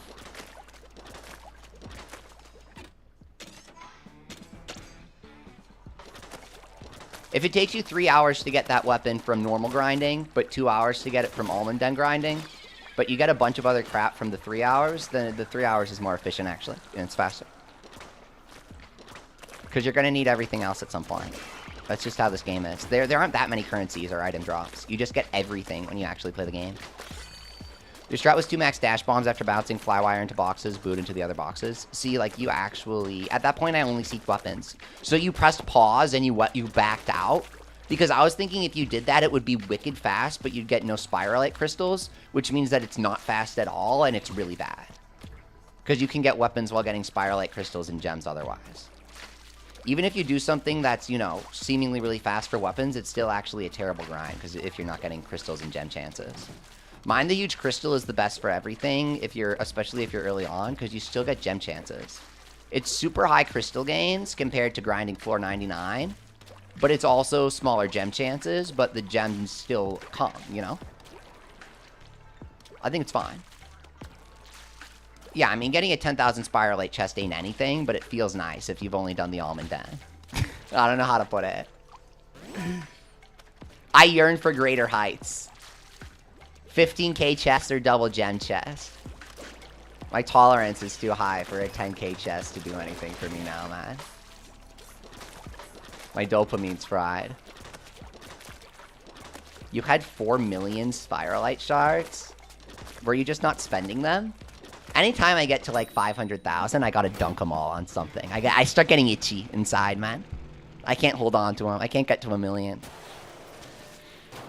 Anytime a few 100,000 happen, I just dunk it into a weapon or upgrades or something.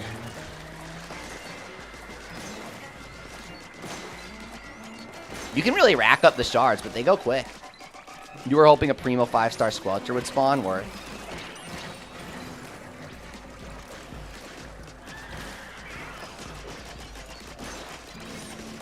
Whoa, whoa, whoa, whoa!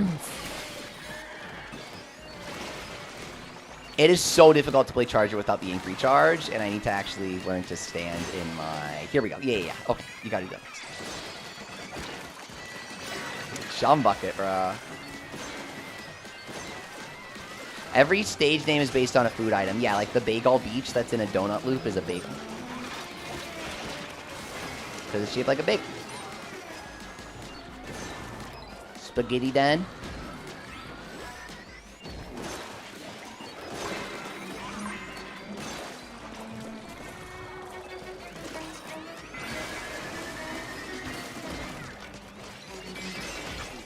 Okay.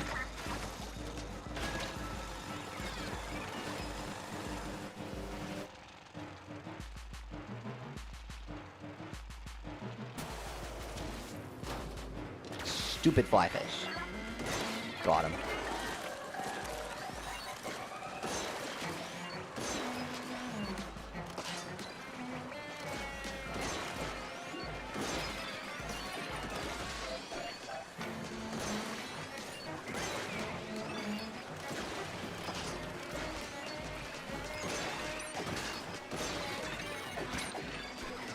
Where's my ink? Give me my ink. There we go.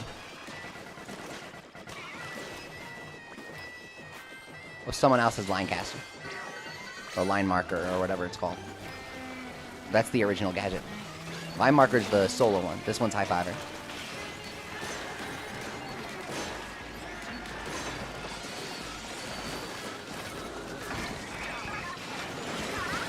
Whoa, whoa, whoa, whoa, whoa. We tanked that steel eel, but... Okay.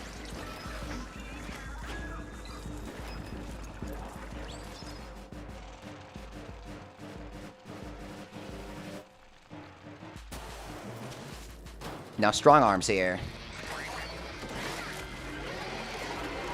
He kneels to the bomb loons, trust me. Bomb loons hit all 4 targets at once. Or something. When they float past him, they hit 0. We're gonna make bomb loons good. We're gonna do it. They're too silly to not make them good. I mean, just look at this. You're just firing off a bomb loon a second here.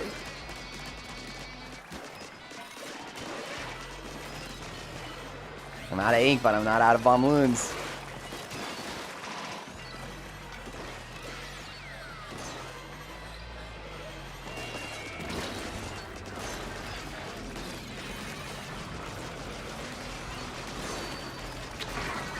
So you thought you could get me because I was out of bomb loons, but you forgot I'm never out of bomb loons.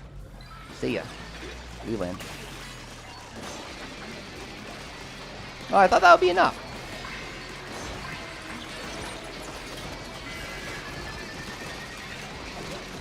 Whoa, whoa, whoa, not the Kohawk. Woo! Bomb loons need ink recovery. That would be cool. That would be so OP because you can just spam them, but... Bomb loons need something. They did not need Scorch. Okay, maybe they did. Scorch is kind of good for them. But Ferment would be cool. Ferment bombs. 15k, okay. You guys want to play? I mean, like a different mode or something. Because we have a 4th slot. Anybody want to join? You gotta nuke the top fins, right? Man, they're not giving me the other vortex damage up or some of them.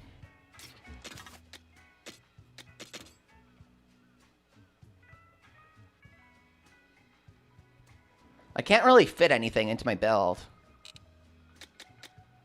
The vertical area, I guess.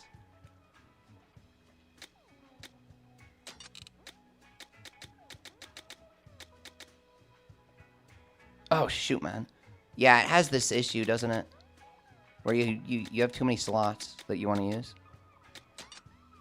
Did you get all the outfits? I need to get one more outfit. I need to get the arcade one.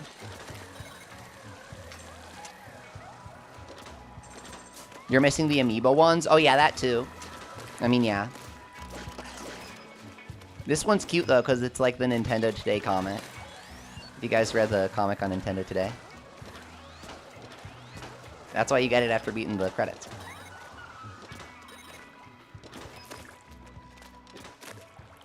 Mining Loki sucks because it's RNG. Yep, that's what I've noticed. Did you guys see my 2 new videos? The mining farming guide, which we're doing right now. We're kind of demonstrating it. And the squid attack guide, which is really fun. Should I switch the outfit?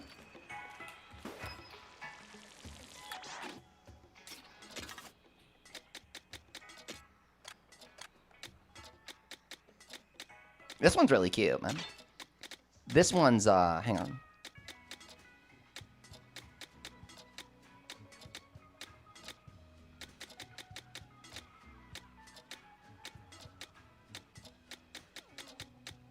Wait, where's the one I like? Hang on, I can't find the one I like. There was one I really liked for a while. It was like...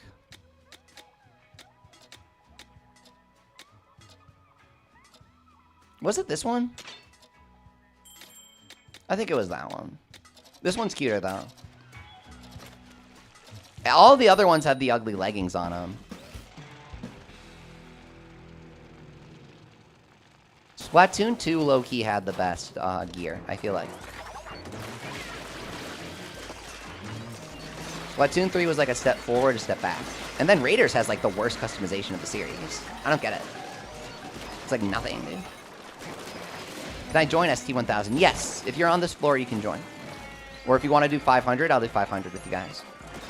Oh, that is inconvenient, man. Bomb loons, go.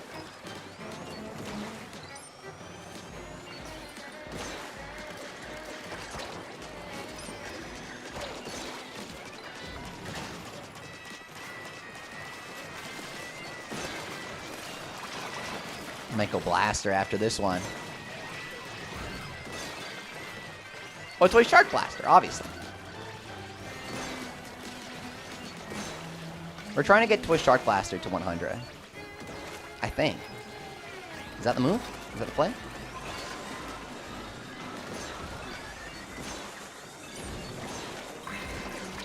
The season scrappers are just free eggs, Japan commercials. I totally agree. They're so easy. Wait. So the keyword is Leafy if you guys want to play with us. I'm going to reopen like the lobby submission, and I'm kind of down to play anything. I'm not sure what floor everyone's on. Keyword is Leafy without any capitals. You love the outfit customization in Splat 3, Josh? I do too. They did have a lot of cool outfits in Splat 3.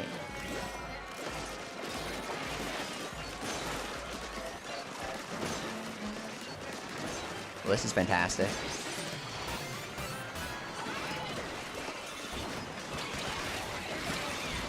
When you level up, they should restore your ink because I said so. Splatted by Tonko Hawk. Classic. What up? Terrible shot. That didn't happen.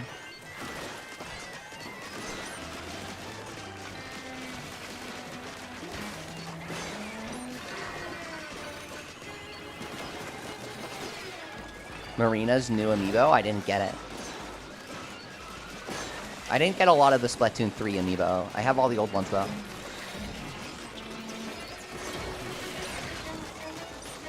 I have a lot of the old amiibo, but not too many of the new ones. It started to get too much for me, and also a lot of the passion in the community seemed to die down.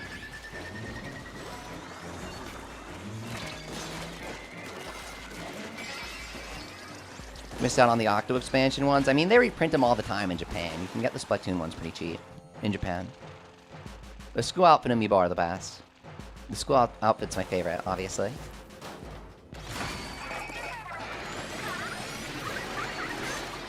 There's like no reason to use other Splatoon outfits. I have it equipped on my character right now in Splatoon 3. Remember the Squirgle stuff from 1? Yeah, I was thinking about that the other day, Japan commercials. What a cool crossover. If they did a crossover like that now, it would be like stupid Hololive. SpongeBob Slapfest, yes please. Back when Nintendo was trying to get Splatoon like relevant and known outside of Nintendo itself. They're like, how can we increase our reach? Lipton Tea, Splatfest? Who remembers?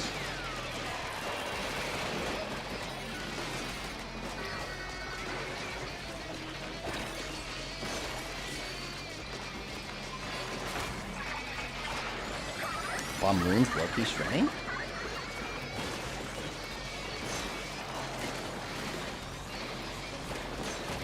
I love the ferment explosion on the fish stick.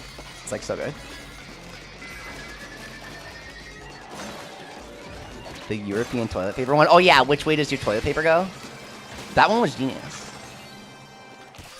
That one was really funny.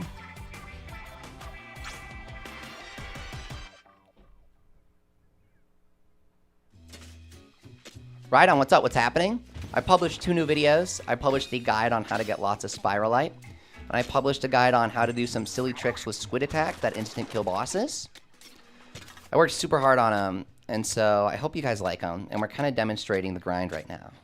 For those wondering what's going on, we're demonstrating the grind guide. I also would like to be climbing my floors, but it's really difficult to find people to play with. And when I'm streaming, I want to be doing multiplayer, right? That feels a bit natural.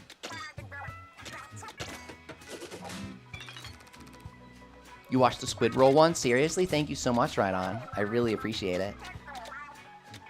I went back to side order for that and everything. Okay. So we have the 50 plus 48. That's definitely strong enough to use. So apparently there's a bug with the fan, which I think is the best gadget in the game. Someone told me to go to the gadget guide and check it. Thank you so much for coming to chat here. Japan commercials for you too. Really appreciate it. He's got an awesome channel, guys. It's always a pleasure to see him. Let's see here.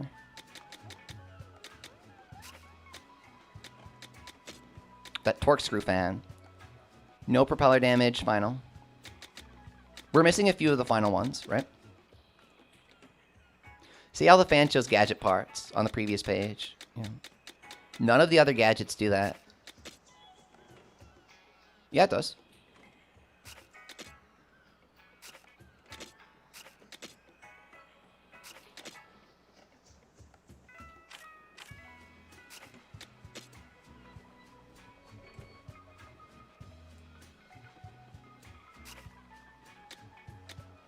Oh, that is a visual bug. What the heck? Look at that. Gadget parts, 88 out of 94. They were experimenting with displaying this on the UI, and I guess they removed it because they felt it didn't look that good.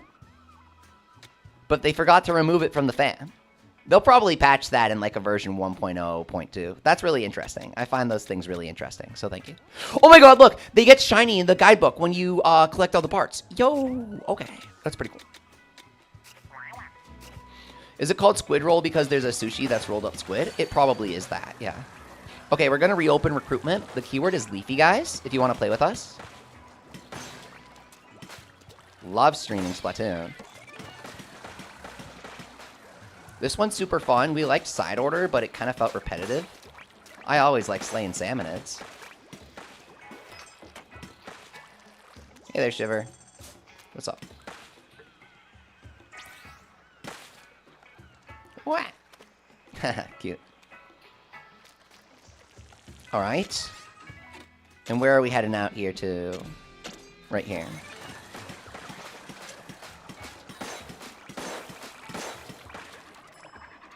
We're grinding some tactical tank parts, it seems.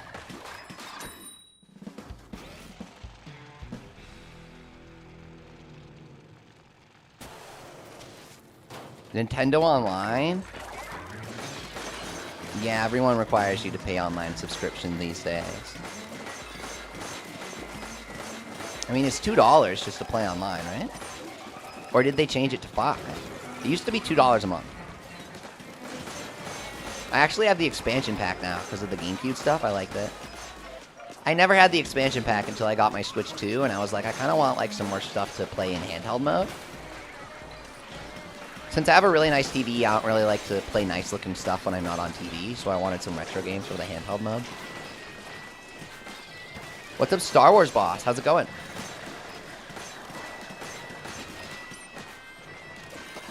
You subbed a couple days ago? Well, welcome to the stream. I really appreciate you coming. We are currently grinding using that new grinding guide that I posted. We've gotten so many gems, dozens of gems. And the Toy Shark Blaster is now max rank, basically. I'm trying to unlock more technical gadget upgrades, because I feel like I can't have a fair opinion on all the gadgets unless I try all the best upgrades for them. I don't want to do like a tier list or whatever before I've tried all the max upgrades.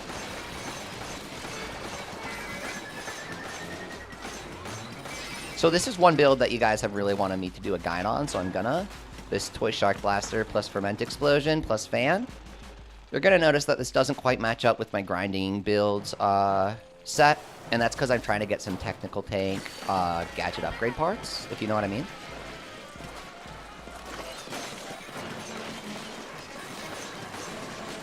So we're kind of compromising. I think it works well, though. I like the floating cooldown with the bomb loons. I think that's really good.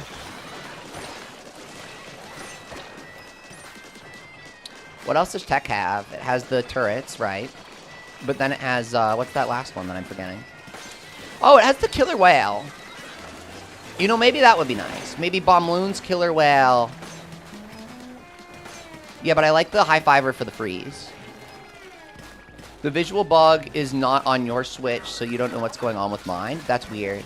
I have the secret beta version. Have I not updated my game because I, like, don't close it? I haven't closed it in a few days. Maybe. Your highest floor is 93. Oh, nice job. It gets really hard after that.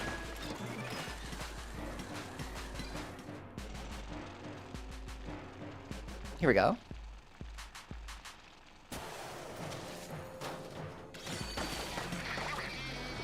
Go. Go.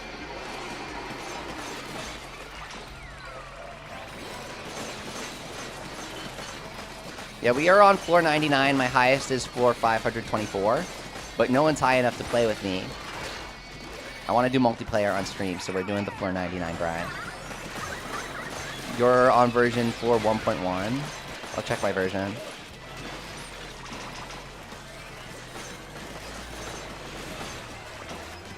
I should be on that version as well, I believe.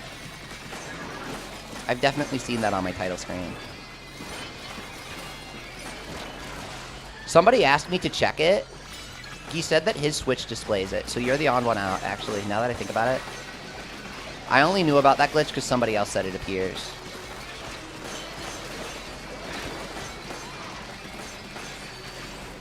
Blender, let's go.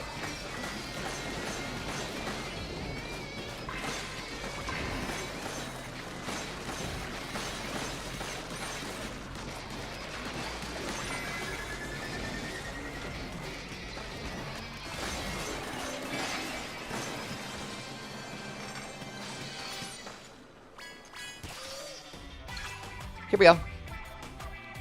Pulley brush.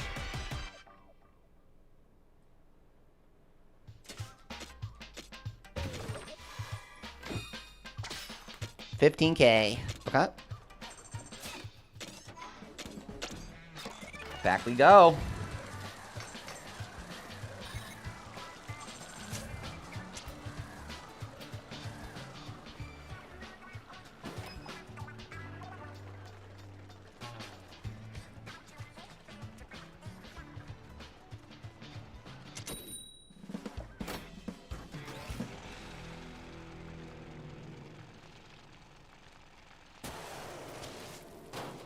Awesome. We're grinding out these gems here because I feel like now that I've done a few kind of specific stuff about how Raiders works, I really want to do some build guides. And of course there's going to be power, speed, and technical tank comparisons. I haven't gotten all the upgrades for technical tank to the point where I can fairly evaluate it.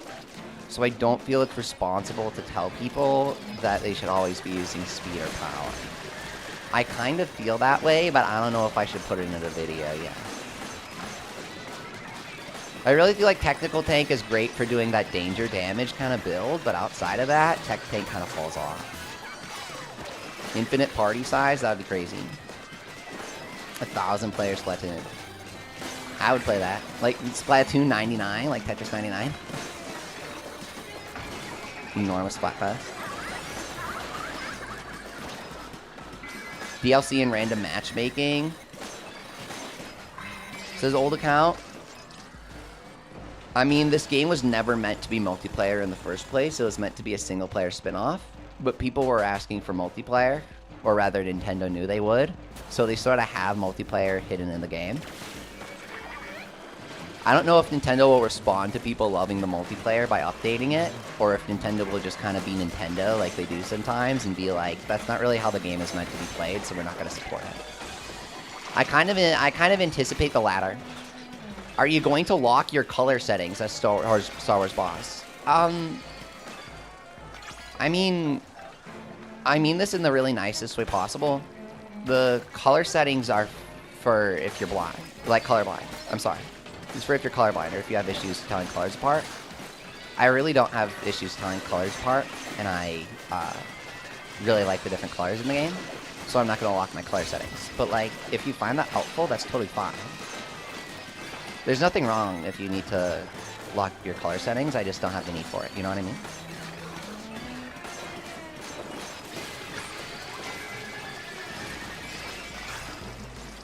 Cycle brush, cool.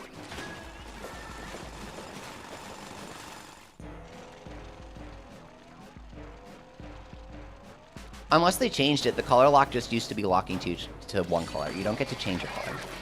Did they change it so you can literally change your color to anything you want? That's kind of what your question suggests. That kind of wasn't it in Splatoon 1, and I never really bothered with it after that.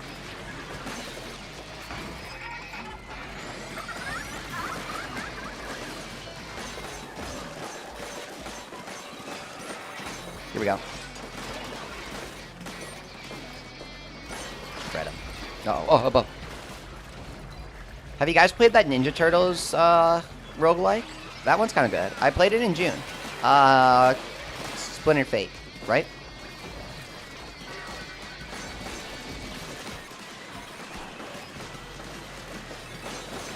A competitive version of Bottomless Buffet? Oh, we have that. It's called Extra Work.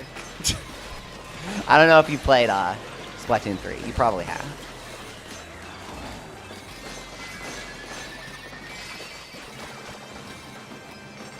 Here we go. You don't know why they limited help mode to 3 players when the max is 4, because otherwise asking for help would be overpowered, and it would let you clear the game super fast. Again, I think Nintendo added multiplayer as a compromise for this game. There are 4 players because normal Splatoon teams can have 4 players, and people would be upset if they couldn't do multiplayer in a 4-player lobby anymore. Normal Salmon Run teams have 4 players, you know? So they don't want to split up the squad. Speaking of Salmon Run...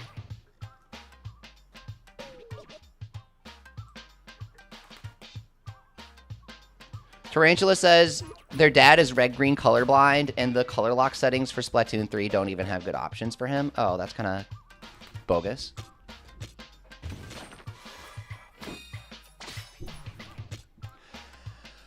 You know, I anticipated Splatoon Raiders to be a bit, like, shallow and not have that much content, but I knew I would love it anyways, and it turns out that's exactly what it is. I really like the game a lot.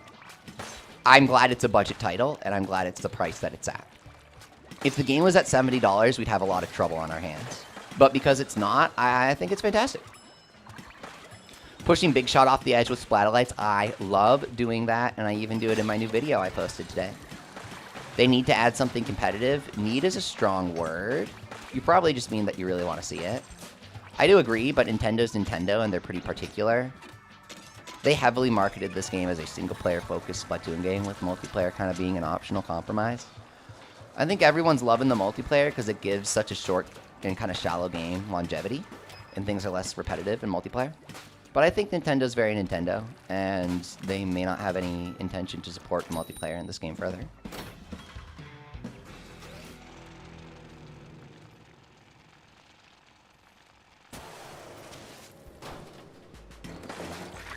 As someone who is intimately familiar with Nintendo's crap over the years, that's kind of how I feel about it.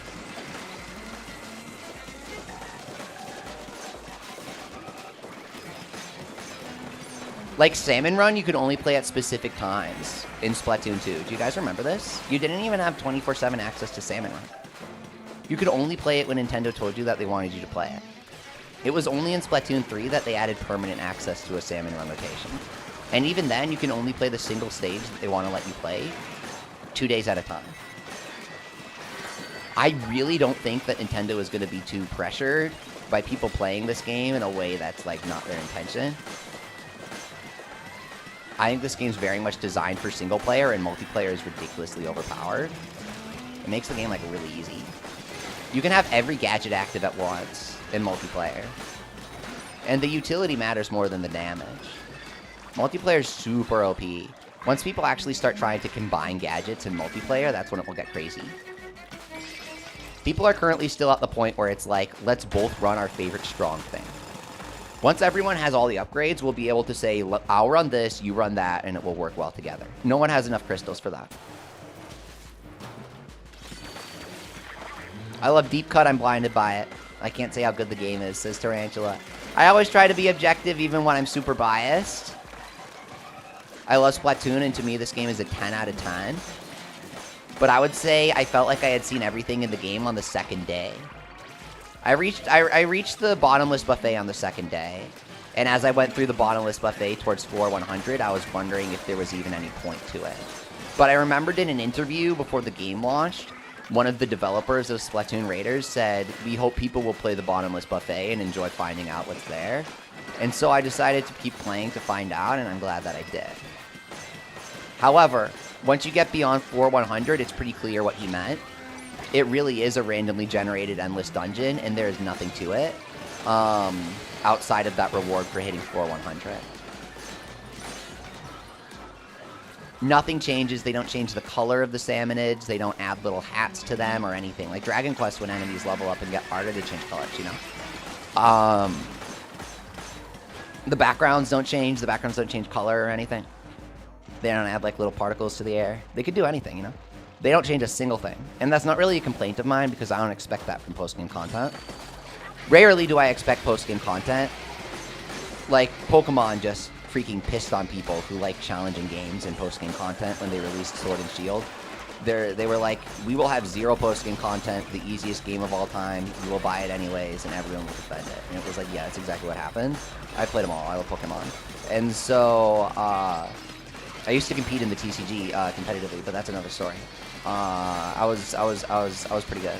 And so, that's why I love Draft 3 games, by the way, in case you're wondering where the brainworms come from. That's like the full lore. We've come full loop now. I've explained everything. But I'm kind of focusing on not dying, so I forgot what I was talking about. It happens.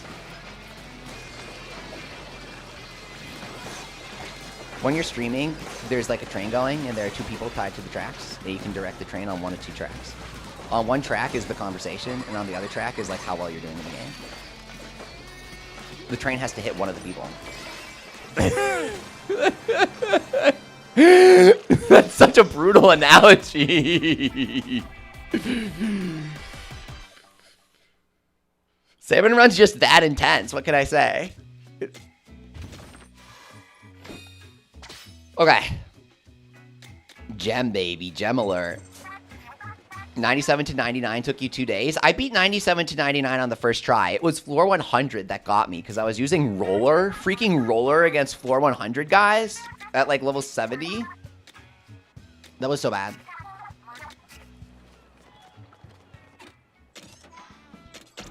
Yeah, I don't know. I was demolishing all those floors up to 100.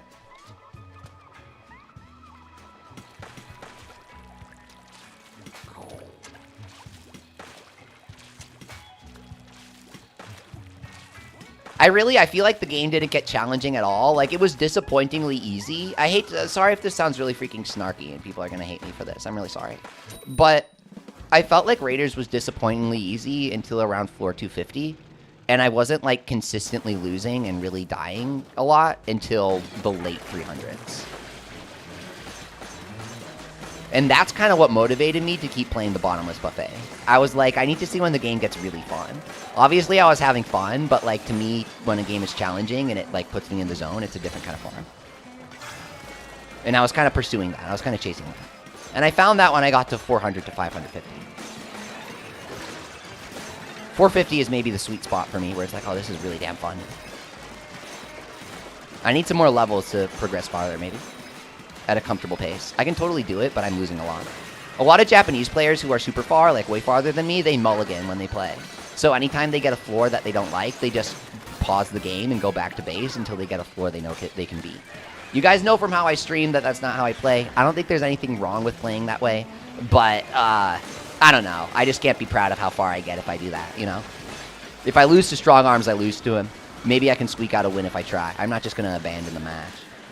And then, of course, if you do that to save time and grind faster, I don't know how much of an achievement that is. But like I was saying earlier to you guys, I don't really think it's a race or anything like that. I'm just explaining why I don't do it. There are definitely some easy gimme floors, and if you mulligan for a good first one and save your special for the end of the second or the start of the third, then you're really easy to go. You're chipping up floor 100 with Blaster and then died 14 minutes in. This happened with me when I was using like a 0 level roller. I didn't want to level it up or anything. I didn't want to grind, you know? Like I hadn't really... One thing that I didn't do in the game until I got super deep in the Bottomless Buffet is I never repeated a stage. If I ever needed to grind, I would do Ultra Spicy on something I hadn't done yet. It took me a while to exhaust all the options, so I wonder how many people who are repeating stages before that are really doing all the options. Because I never really had to repeat stages until Bottomless Buffet. I just kind of rotated the Ultra Spicies. I never really played Super Spicy. I just went to Ultra. Sorry, there's Spicy and Ultra Spicy. There's no Super Spicy. There is Super Spicy Spray.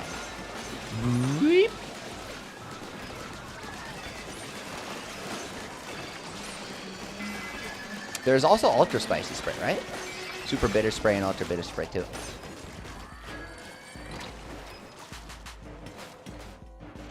You brought your Splatling in and it was easy sauce? Yeah, exactly. I was thinking Splatling would tear him apart.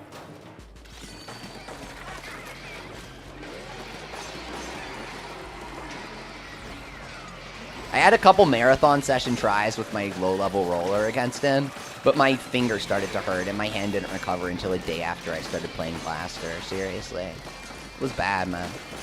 Repetitive strain injury, no joke. You might think, wouldn't you get that from playing this game religiously anyways? No, dude, it's crazy. It's different when you're mashing roller. I'm serious. You need to, like, get a pet cat and have the cat push the button for you when you're playing. Or something. Is it super spicy spray from Pikmin? That's right on. Yes! Yes! Nice one, dude. You got it. Pikmin 2 is like my favorite game of all time. It's where I came up with the name 101 Leafy. Because you have 100 Pikmin and 1 captain. Technically, I like grass type in Pokemon, and you might say I'm Leafy because of that. But you want to know a fun fact? I only like grass type in Pokemon because Pikmin 2 was my favorite game at the time when I got into Pokemon. I'm serious. No, seriously. I genuinely think that game is like one of the greatest games ever created. But that's a difficult conversation. Brushes will mess up your wrist. I can't do brushes, says Tarantula. Yeah, no, me neither. Absolutely. I totally agree. 3 HP, let's go. Instead of 2, sometimes you get 3. I think it's like 2.5 per level or something. I think it's like 0.5 times 5 or something like that. Because it's plus 400% as your upgrade, so I think it's 0.5 times 500%. So you get 2.5 per level. I might be wrong.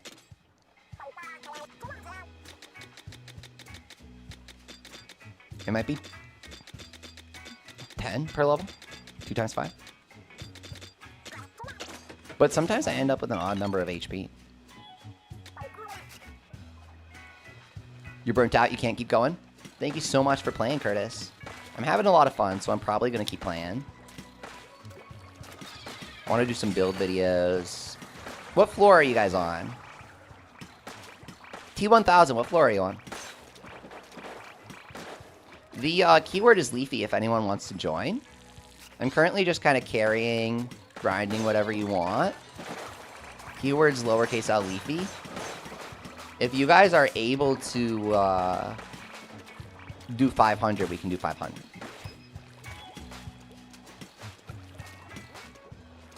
I can also, I don't know if you guys prefer this, I didn't do the stream with my VTuber this time because my phone was out of battery and my Wi-Fi wasn't working. I don't even know if my Wi-Fi is working right now.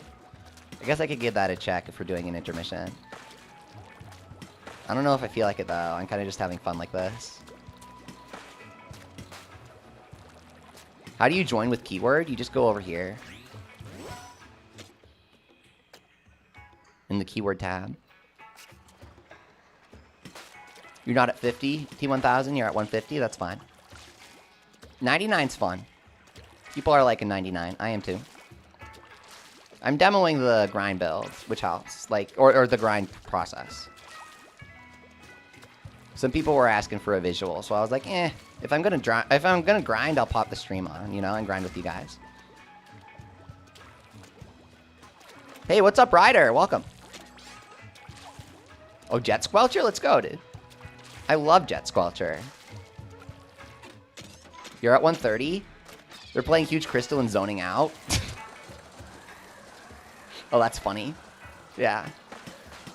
I like the HD rumble in this game, right? That makes me happy. I'm like, ooh.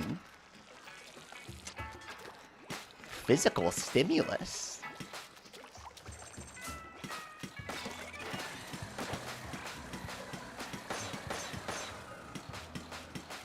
If your hand ever cramps up from playing roller, the HD rumble will massage it and you'll feel better.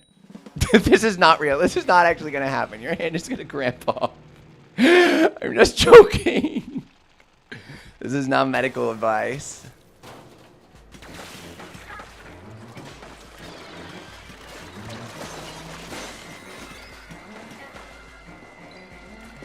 Here we go. 80 seconds. Thank you. It's really nice. I really appreciate it. I hope you guys are having a wonderful night. Fight carpal tunnel by playing Switch 2 games? Yeah. Somehow it'll work. It'll work out.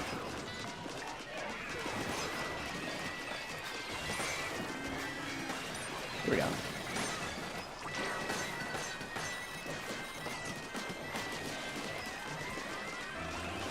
Go, go, go. Okay. I'm going in the wrong direction. Stop. You are reading in the wrong direction.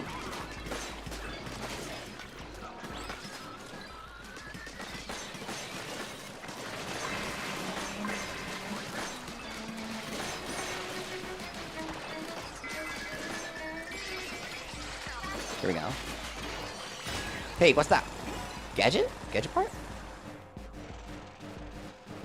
I want the 5-star gadget parts that we're missing for tech.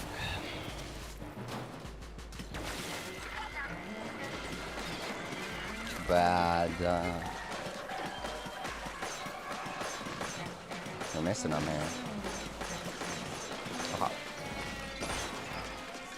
I don't really know how I'd squeeze them in my build, is what I'm really trying to say. Too bad I don't know how to squeeze them into the build. I feel like my fan's fully upgraded and I can't fit any damage into it, which is really bad because fan's damage is insane.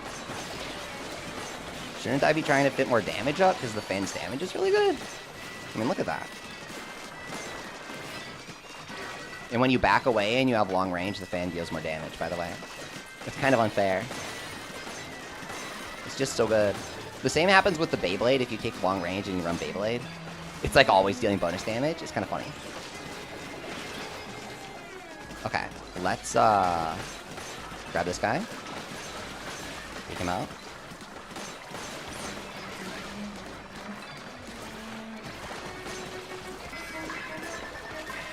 Deedly. The magic conch.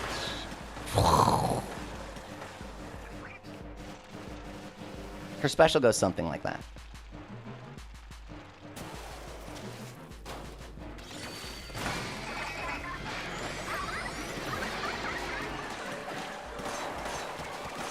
Okay. Bomb him. Bomb him.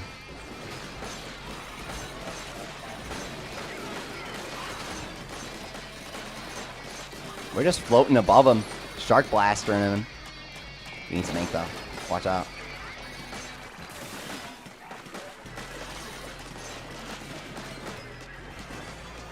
Shiver's getting whooped here, dude.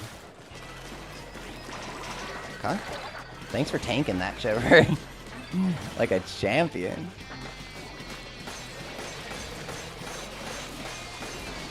Very nice. Okay. Carry activate. Go.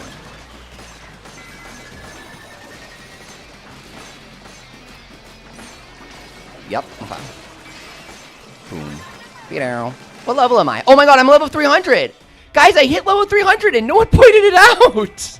I didn't notice because my desk is covering the corner of the stream because I'm streaming. Oh my god. Wait, guys, we're level 303! 2 gems to celebrate. Look at that. Level 303. How much HP do we have? Level 3,133. Cool. Did you know you're level 300? Oh, thank you. I didn't notice.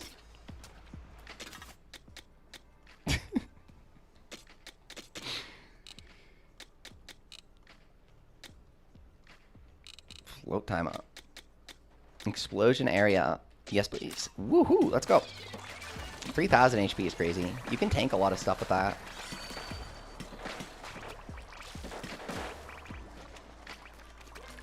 $4,800 is wicked.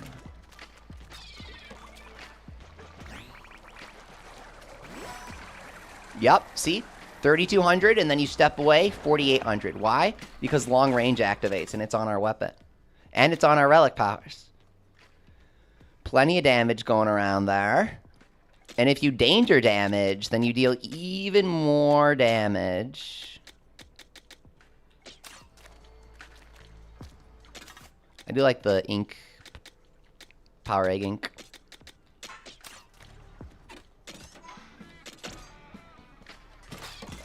I don't think tech's bad. I think the Super Tech tank is pretty good if you run it. It's kind of a big investment. Super Tech tank. Guaranteed ferment on the second hit, and it deals like a crap ton of damage per hit. Yes, please. And then you go Splatolites, and it's like, don't even step near me. I'm going to do a build like that. When you're max level, you know, the tank vortex scales with your level, right? So tank vortex has to be really good when you're level 900, right? It's got to be like really freaking good.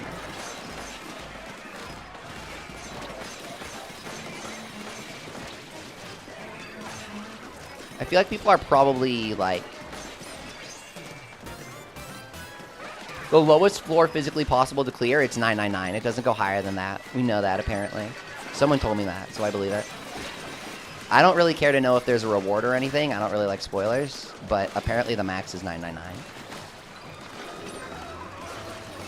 I gotta take off floaty fun. It stops me from recovering ink here. Nice special.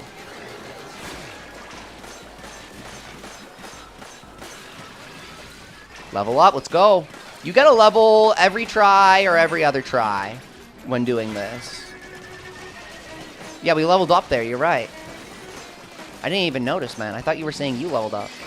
What? You have no clue what's even going on in this game. It's like not even Splatoon. It's like Vampire Survivors, dude. Fake-ass endless mode, says Tarantula. I know, right? Pretty sure you max out your level at plus 999 as well.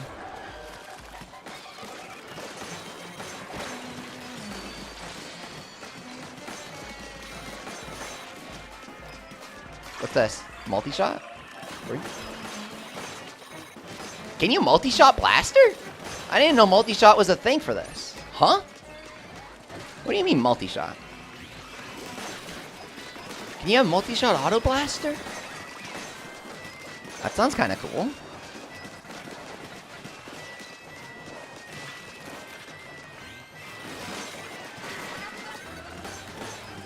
I'm pretty sure we don't like the tanks because they lack utility, right? That's why I said I don't like the turrets. We don't like the turrets because they lack utility. I said tanks. I meant turrets. They're just kind of damaged, so they're the technical equivalent of Splatchet. This is what I was saying in my initial evaluation on stream on the first day.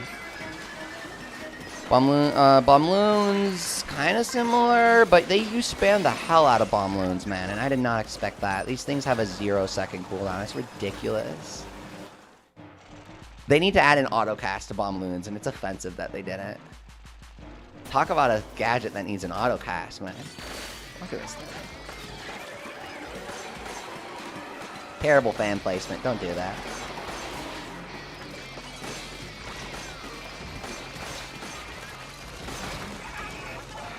Go Shivs! If you chase after a big shot wave, you can get hit by it twice. Did you know that? Talk about being impressively bad at the game. I don't know how I managed to do that once. I was like, seriously, man?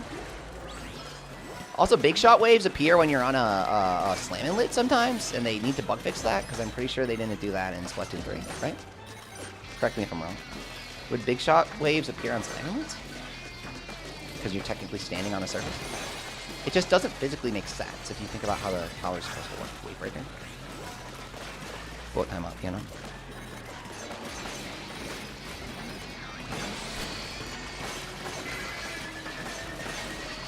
Alright. You know. Smoked them. Great job. That wasn't possible in Splatoon 3. It's funny they changed it, says Tarantula. Okay, thanks for refreshing me. I was quite certain that wasn't possible, because when I died to it when I was on, like, floor 500 of the Bottomless buffet, I was like, I promise you that was not possible in Splat 3. I had no clue. I really felt like I was making excuses. I was like, what the hell? I've never even seen that happen before. Wow, okay.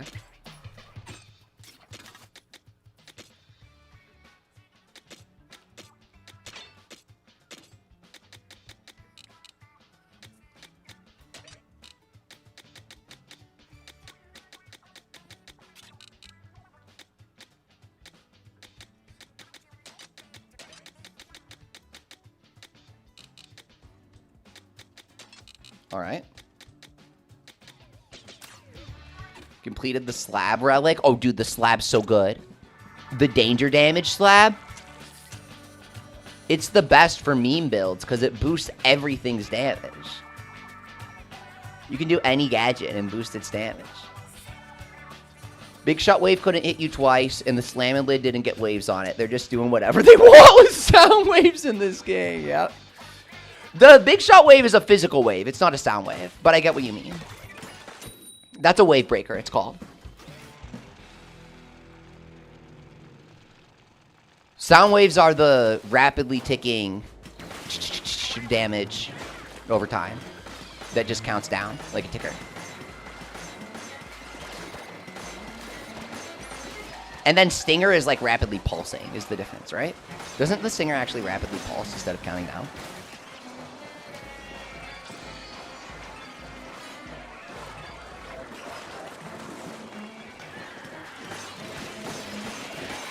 I'm like pretty sure it does.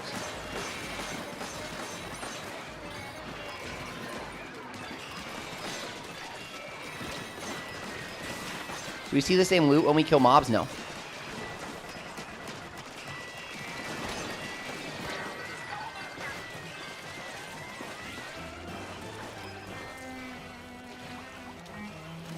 The Salmon Run Slab. Yeah, that gives the Salmon Run Slab gives you danger damage. The relic?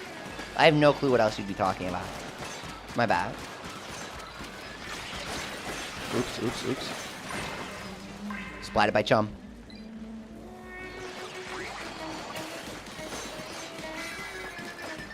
Dude, the damage. No, no, guys. The long-range damage up on the fan is too good. I was under the impression that Wave Breaker and Big Shot Waves are essentially the same. They are, yeah. But you called the Big Shot Wave a sound wave. And I was specifying that Wave Breaker / Big Shot Wave, which are the same, is very different from sound wave.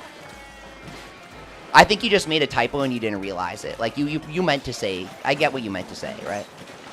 It gives you risky reward. Yeah, that's what I'm saying, dude. Risky reward is danger damage up. If you read the description, risky reward and danger damage up are actually the same thing. I'm just giving it a colloquial name.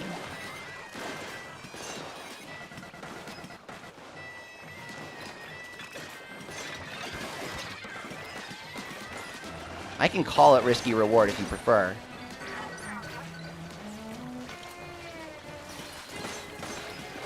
How long did it take you to 100%? Asked Rolly. I'm still missing a couple weapons in the catalog, believe it or not.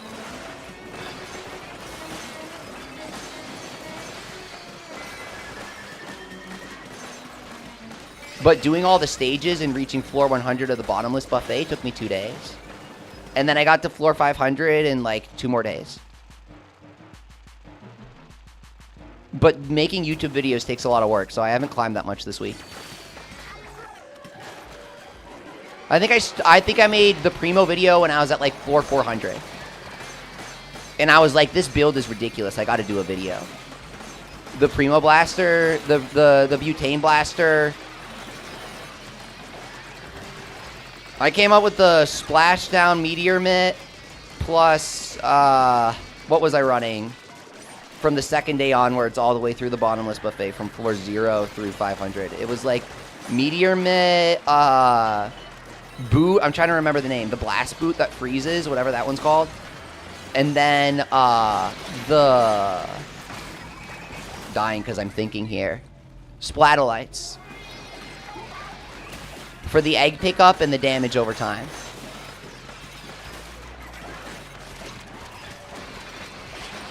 My logic in never investing in the other power gadgets was always that they are raw damage, and I don't want that to fall off later in the game. I'm kind of letting myself, you know, feed here because I'm thinking about stuff. So let me wrap this up. There we go. Okay, now that my brain cells are back in commission, it was Splatolites, Meteor Mitt, and Dash Boot with Butane Blaster, and that rocketed me from 0 to 500, and then I kind of got bored of it. I switched to blaster after my hand hurt from roller, dude. Roller hurts your hand if you're gonna marathon the game. Don't do it. Don't do ink brush either. It sucks. Roller's wicked good in this game, dude. I started doing roller because of the free shatter, right? I was like, oh, I want to do shatter, as I call it. It's called icebreaker. I just started calling it shatter on the first day. Wavebreaker and Killer Whale are both classified as sound wave damage in side order. Oh, no freaking way. Seriously? Thank you. Whoa, dude. You have the arcane knowledge that I do not possess. Thank you for leading me to the truth. Huh. I guess that makes sense because it's a physical disturbance in particles. If you think about water versus air. Isn't that the same thing? Alright. You win this one, Splatoon. You and your physics.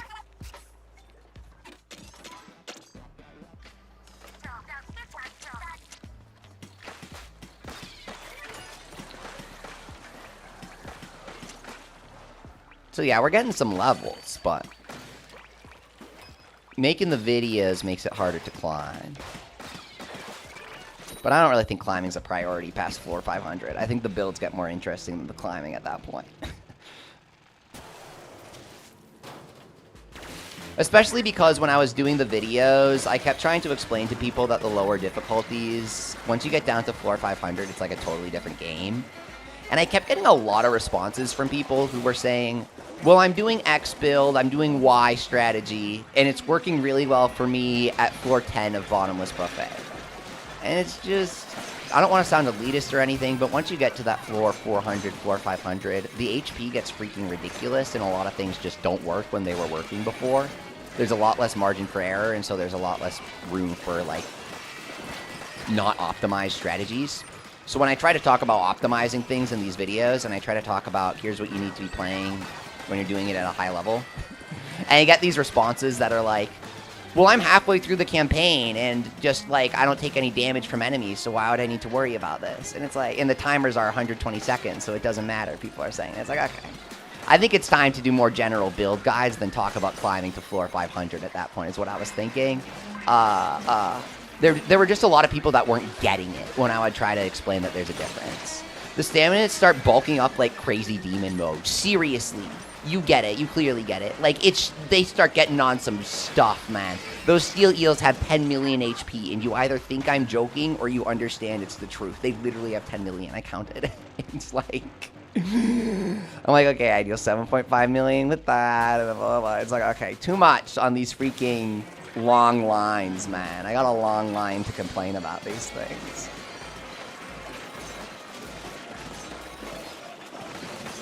And so, yeah, I think doing some build videos this week is going to help more people out than just being like, oh, well, you know, here's how it is at floor 5.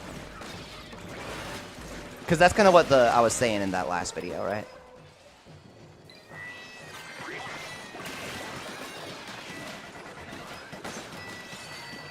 So, like, I might do you guys want to see the Toy Shark or the Primo build first? You guys want to see, like, the fan build, or you guys want to see the Meteor Mid build? I was thinking Toy Shark is, like, more accessible. The fan just tears things up. But then the power build is, like, low IQ, 0 IQ, I feel like. I can turn my brain off and still do well. Which says something, for sure. That means it's power.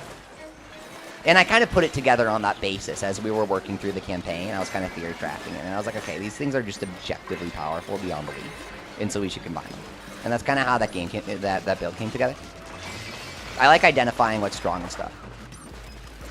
I have not seen anyone use Meteor yet as Paladin. So I've been using it since day one, and here's why. Meteor Mid is one of 2 gadgets in the game that I classify as a tank activator. They have an ability called Tank Activation Something.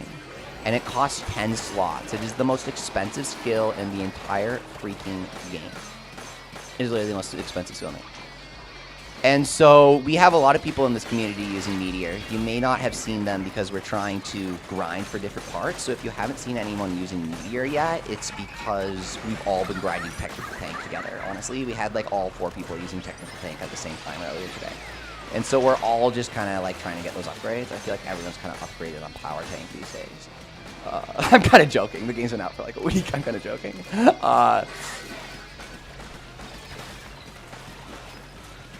Tarantula says they've accepted their mind. I'm quoting them.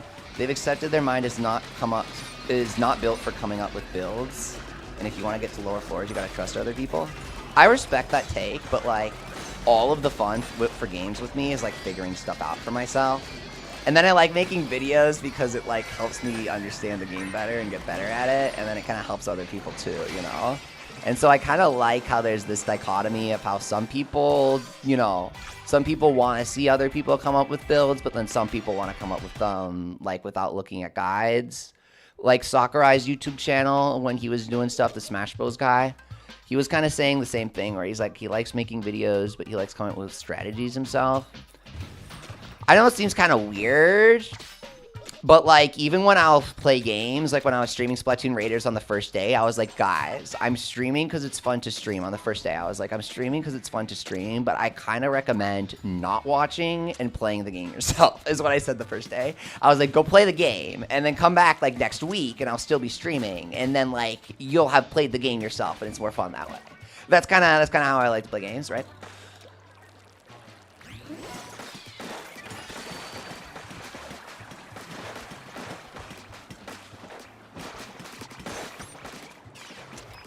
But I would have this friend at school, right, when I was in elementary school, and he really liked spoilers for games, and he would like to talk about that. And so he would always tell me that he likes to actively look up, like, all the final bosses and stuff for a game before it even comes out. If it leaks, he likes to see, like, all of that stuff, and it gets him more excited for a game.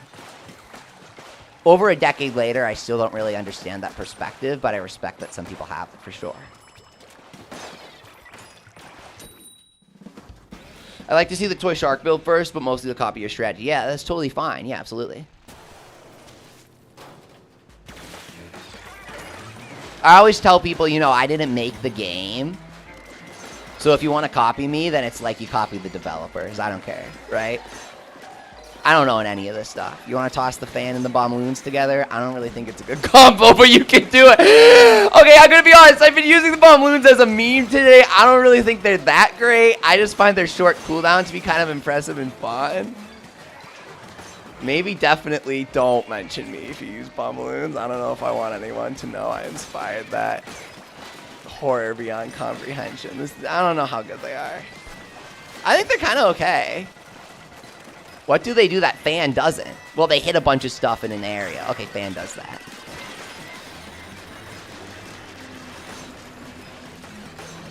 They have a 0-second cooldown. That's true. Nothing else has a 0-second cooldown. That is fairly impressive. Guys, watch this. Wait, huh? Oh, I didn't jump into the water because I have the fan, floaty fawn. I was gonna up the fan's damage with floaty fawn. Okay. I want to see that happen. Sorry, not floaty fawn. Danger damage. Yeah, to compare my build to yours. Yeah. Okay, so that's why I like to do. Yeah. So like sometimes if I get far enough in a game, like I've played a bunch of it already, like where I'm at in Splatoon Raiders, right? Like I was watching a few Japanese streams of Splatoon Raiders. I know Japanese, if you guys didn't know. I don't like to bring it up often, and I can't speak it, but I understand it, and I'll listen to YouTube videos and stuff. I learned it for Yokai Watch, this kids franchise that I like, and so I understand like Splatoon ads and the Splatoon manga in Japanese and stuff. Anyways, that's just a tangent that I felt like mentioning, because I feel like now that I think about it, maybe you guys don't know that. Anyways, so like I wasn't really watching anything regarding Raiders until like a couple days ago, and I was kind of looking at like Dynamone, that old pro player from Japan. I used to watch him for Splatoon 1 when he was on like the Nintendo strings, I remember time. He's at like floor 800 with Fry, Dynamo Roller.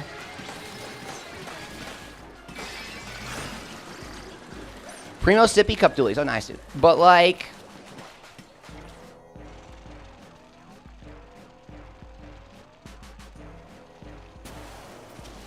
I was mainly curious what specials is everyone using, you know, what's their build gonna be, right? I like comparing it to mine, somebody said. Frynamo, yeah, let's go.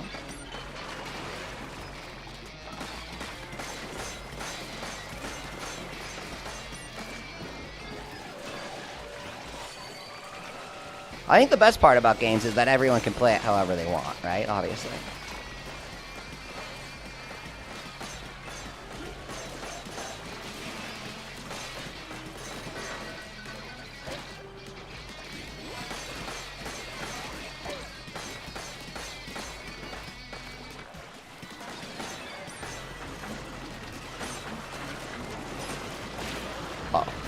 Or sorry, Shiver, go. Shiver. Was that a 2 million fermented multiplayer explosion from Steelhead? I think it was. 4-player fermented Steelhead explosion. Highest damage in the game. Same with Slamolid. It would be 2.1 million damage.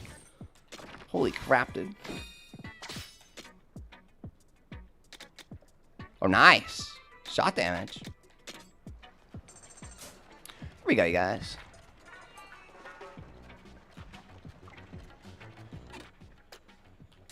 Four gems in the inventory. Dozens of gems today. Seriously. Is the fan upgraded? I guess.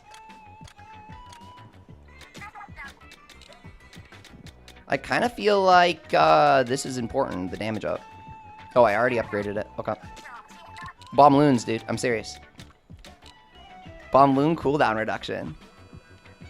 Wait, are we doing it? Do I have anything else to invest in at this point?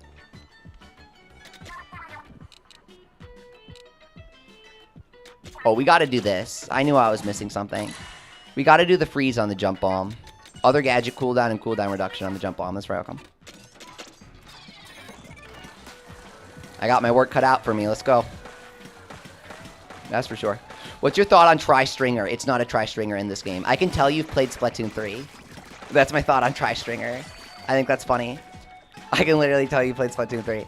Because in this game, you have like the illegal non-regulation stringer that uses 5 strings instead of 3 from the Grizzco. Because you're just out on the islands for survival and you need the coverage. I think it's badass because you get 5 strings in this. So I think it's definitely good to do. But you're not sure what combo works other than float. I was going to say freeze, ferment explosion, float with fan is my build for that. For my Toy Shark ferment explosion grinding build, I actually say that it works for every weapon, and that's because I genuinely believe it does. You just need to slightly retool it depending on if you're playing a single shot or multi-shot weapon. Things like Stringer and Charger and Blaster can go freeze, thaw. For Splatter Shot, it's really bad.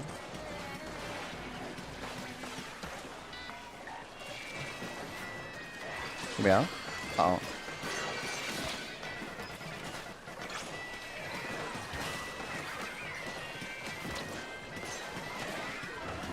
Uh-oh. It's more like Wellstring, actually. Okay.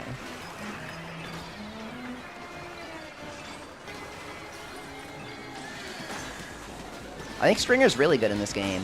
I think the best part about Stringer is that it can reliably procure consecutive attack when a lot of weapons can't. If you're hitting your target, then you're hitting multiple shots on your target at the same exact time. That's just how Stringer works. So fundamentally, consecutive attack will trigger no matter what, even if you're using fan. You're excited for the soundtrack to get released? Nintendo sent me the Splatoon 2 soundtrack on vinyl all the way back in the day. That was probably the coolest thing to ever happen to me. It is a prized collector's item of mine.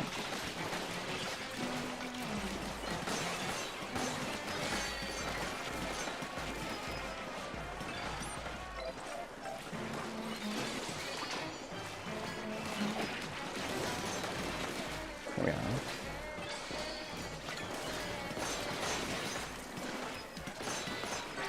What's up, Chime? Chime asks, how should I farm Primo 5 stars if I have 40 plus 47 Primo plastic splatter shot? I am reading the comment and not looking at my screen. I am so sorry, I died. This right here, do you have access to this level, floor 98? Your plastic splatter shot sounds amazing, especially because it's Primo. You have the firepower to grind this level. You might not have enough HP. If you're losing health and you keep dying, gathering the power eggs from the enemies will level up your character and the grind will get easier every time. Even if you keep dying, just leveling up from killing chum each time you die is going to make you get stronger. So if you go at it for like an hour, it's going to work.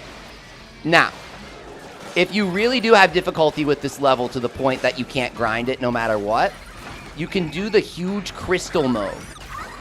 When you mine the huge crystal, you get a lot of good stuff.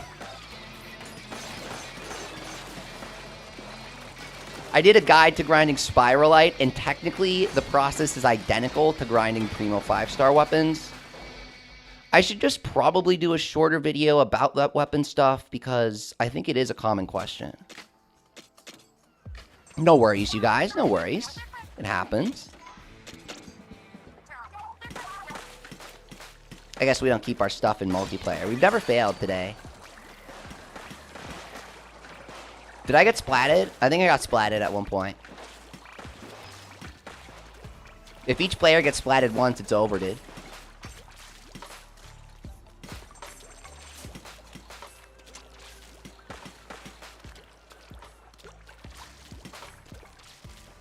I think Big Shot, Chime, I think Big Shot and the seasoned salmonids with the salt.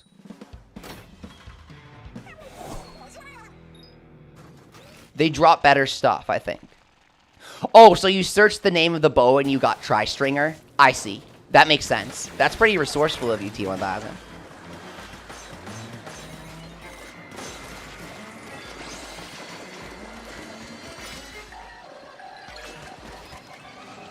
Here we go. Uh-oh. Explosion area up for the Bombloons. Wait, that's good.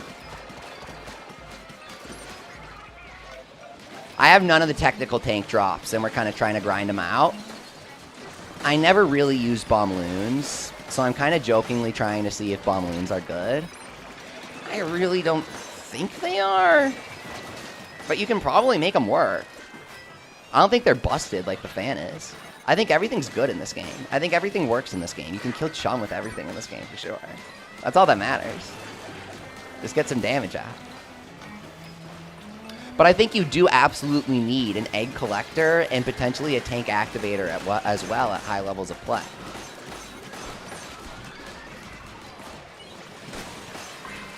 And sometimes when I try to say these things in a video, I might have someone say, well, I'm doing perfectly fine without using an egg collector or a tank activator. And I'm playing at level, 50. And that's totally fine, and I think it's really good that the game works that way. But this game fundamentally changes when you get to, like, Salmon and level 200. And I know that sounds really cliche. After the first 300 episodes, it really gets good, is kind of what I'm saying, right? So it's kind of funny. But these salmonids start surviving for a really long time, and you got to really think about their movesets and how they position themselves when they have a lot of HP. And you can't just prioritize whoever you don't like. You got to prioritize who you actually think you can kill and get eggs from, which is pretty different.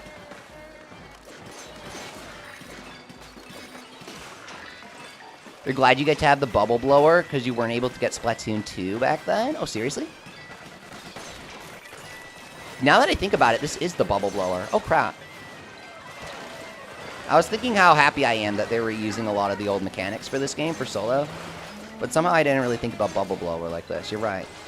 Especially because the other one is Zipcaster, right? That one's pretty obvious. I felt like Zipcaster was such missed potential that would have worked so well in a single-player game. So the fact that they brought it back as a really low cooldown gadget in a single-player game shows that they kind of understood the assignment. Like, Zipcaster was such a good idea, but having it as a charged special in a competitive multiplayer game is like, this is the kind of thing I want to screw around with by myself. This is the kind of thing that I just want to, like, mess around with, you know? So I'm glad they have it in a single-player game to just do whatever the hell you want. Balloons are bubble blower on crack. You're right. Absolutely. You just toss them out there and blow them up.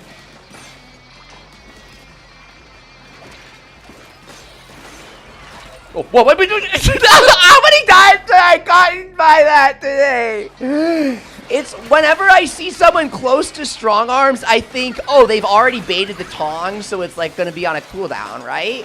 And then he just immediately tongs me again. Does that thing just not have a cooldown?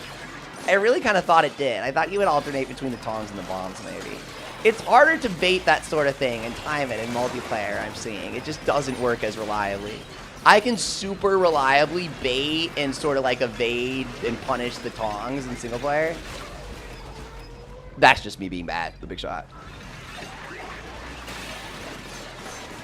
Love the Zipcaster levels in Range of the Mammalians. But I hate Zipcaster in multiplayer, says Tarantula. Exactly. Okay, yeah, exactly, yeah. It's like, why am I going to mess around with that when I can nuke somebody instead? Or beers for the boys! I love Tactic Cooler, dude. It's so funny. Who wants some?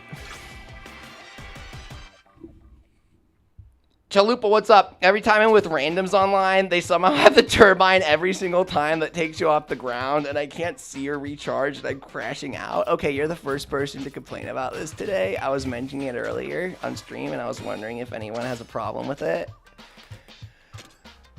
Oh my god, you're so right. It's really obnoxious sometimes. I take floaty fun because we're all kind of floaty funners right now, but honestly, you can go without it as well, right? And if you don't go floaty fun, you can go damage. I was saying, how do I fit damage into my build? If you don't go floaty fun, you do damage, right?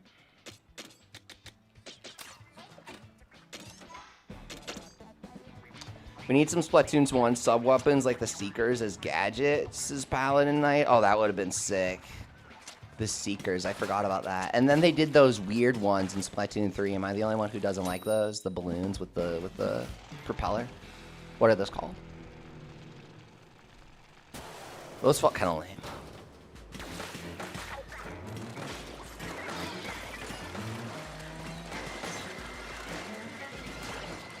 Yeah, Seekers, jeez. They're called torpedoes. They're just called torpedoes, really?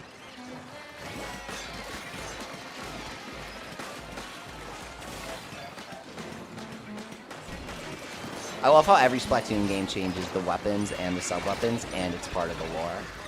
Just so great. The auto bombs are cute, yeah, but they're not the same. I was thinking that. I like when a usable item is like a little character with a face, though. Did you guys play Astrobot? That game's sweet. I was crazy for that game. Astrobot was pretty easy, though. Even that final ultimate challenge level for 100%ing everything was super easy, like way too easy. The optional challenges for the speedruns that they added were pretty fun and tricky, but it was more like tricky to speedrun and perfect, which is fine, you know. I liked Astrobot a lot, though. It was really joyous and wonderful and experimental and fun and tactile and sensory. I liked it a lot.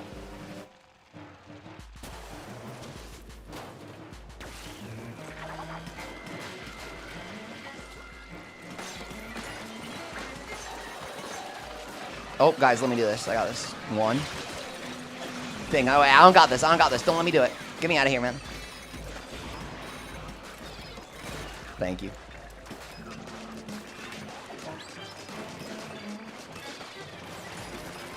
Curling bombs are hype. I actually love curling bombs, dude. They're so unassuming, but curling bombs are my goat.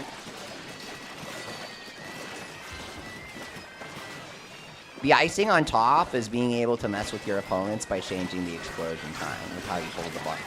Kind of cool idea.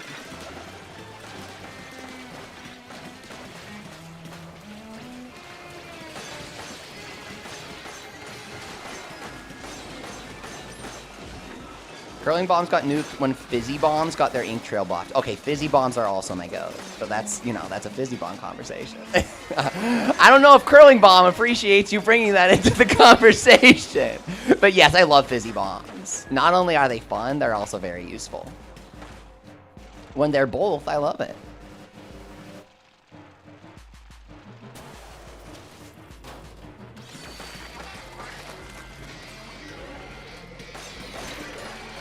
Get that chunk. The salted chunk.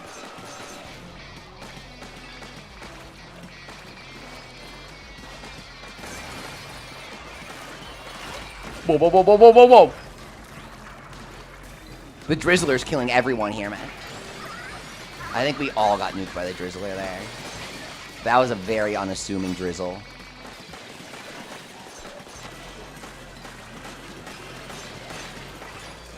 I might go straight for the Drizzler next time. Usually I do the Smoker.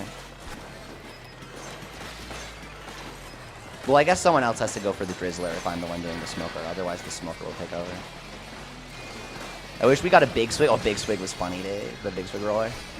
With Fizzy and Tacticooler for the ultimate soda weapon. Okay, that would be really funny. Yes. Big soda theme going on. Take a swig, baby. That'd actually be really fun. That'd be really fun. Now, got him. Wee. Detergent charger.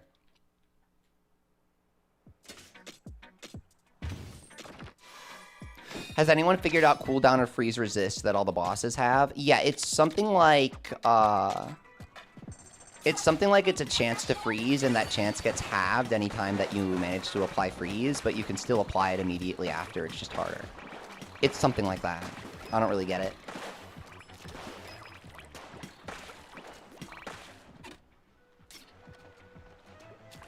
Yeah, the turbine is screwing your dually dash. I took off floaty fun. It's not my turbine. I took off the floaty fun.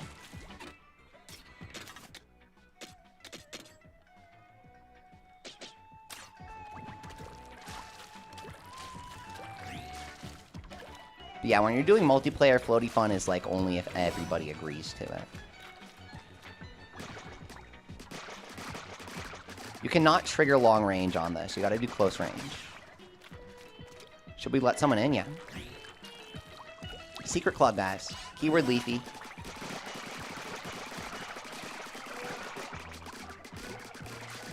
Your 100% freezes feel an awful lot like 30% after the first freeze. So how I think it works is it's timer based in a sense. If you wait long enough, your 100% will be guaranteed again. But the timer also decays, and until it decays, your chance to freeze is lower.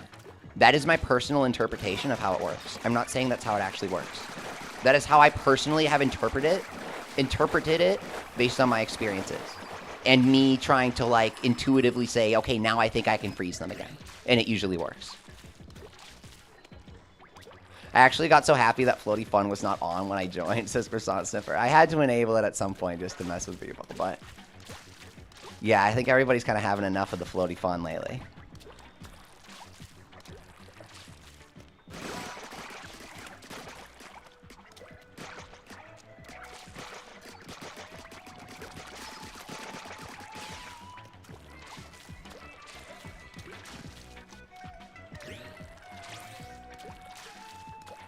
Is having information day one for Pokemon Sword and Shield really good if it was such a disappointing Pokemon game? So easy. What do you even need information for? No post-game either.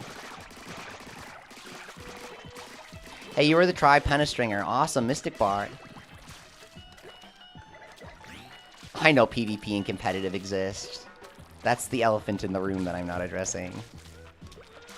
I'm just kind of being silly.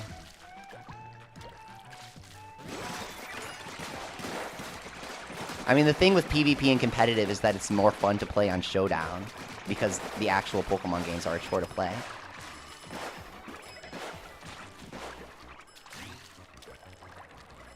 The best thing Sword and Shield did was make a fan game more fun. Joining a squad with Floaty Fun feels like the guy that drops all the landmines in Helldivers, says Chalupa. Somehow, even though I haven't played Helldivers, I can kind of imagine the analogy here.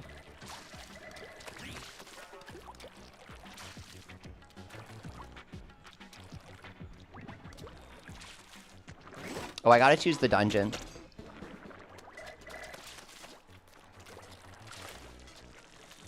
Here we go. Go, Kibby, welcome back. You were playing with us yesterday, weren't you? What's up, dude? Here we go. Oh, Splatling. It's my turbines. I literally showed you when I paused that it doesn't have Bloody Fawn. Did I? Or am I crazy? I definitely took it off last time to put the damage up on. I'm prone to being stupid on stream, so I'll double check for you. Yeah. It was not on last time, and I actually proved that to you on stream after you said that. So I don't know why you were still saying that. It was not on that, and it still isn't on that. Pretty sure. I had removed it to put the damage up on last round. It was on the round before last round. But last round, it was the guy who disconnected with the turbine, I do believe. Not to blame anyone.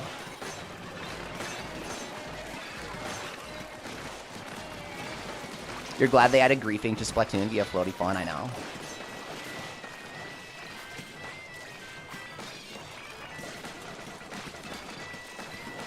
It's a single-player game, so we really needed something for people to argue over when it only matters in multiplayer exclusively. I guess argue is an extreme word, but you get what I'm saying, right? It's kind of funny. Like, this issue is only an issue because this game isn't supposed to be multiplayer in the first place.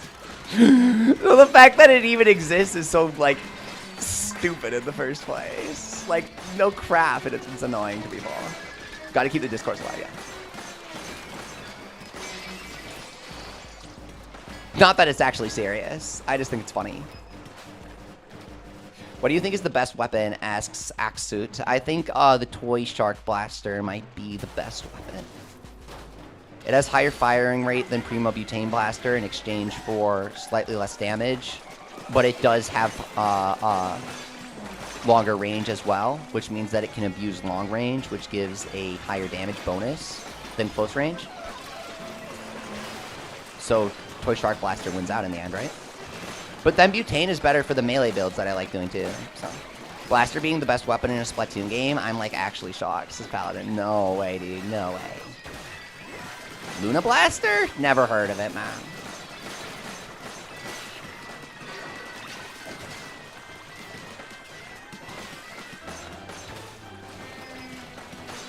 Here we go. You got high single target damage, high DPS, you got the range, like you explode in the general 3D range, you know what I mean? Right.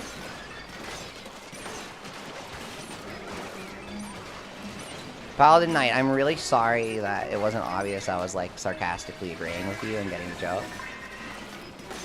I thought I kind of made that clear. Because you know, Luna Blaster doesn't exist in this game, right? There's nothing called Luna Blaster. So if I say Luna Blaster, never heard of it, the joke is that, like, I played the other games, right? I didn't think I need to explain the joke here. I thought it was pretty fun. I thought it was kind of fun.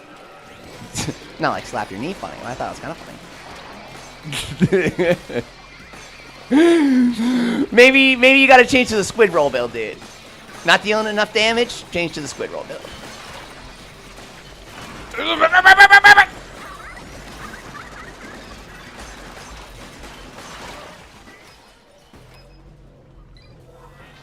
You can't squid roll in danger. I learned that today, says Paladin Knight. Yes, you learned it from my video?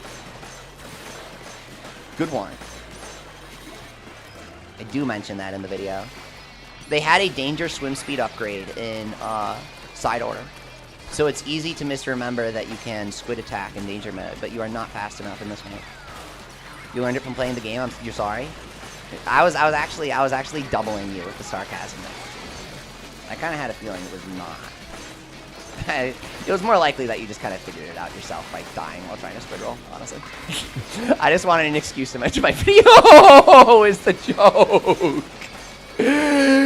You can squid roll while in danger if you have enough plus speed. I was wondering that, Croissant. If you stack plus 6 speed, does it work? If you stack plus 6? Does it actually work? Oh! No way. Okay, wait, that's really funny. Okay, we gotta try that. Max swim speed while in danger. Oh, no way, dude. Oh. Max swim speed in danger. Oh. Do I have a max swim speed weapon to try it with?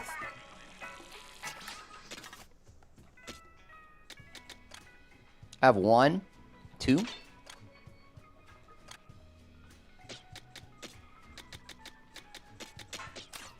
Wait.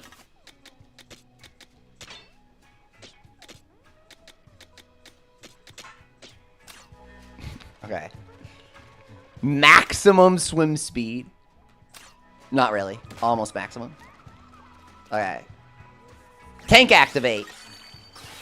Danger. Swim.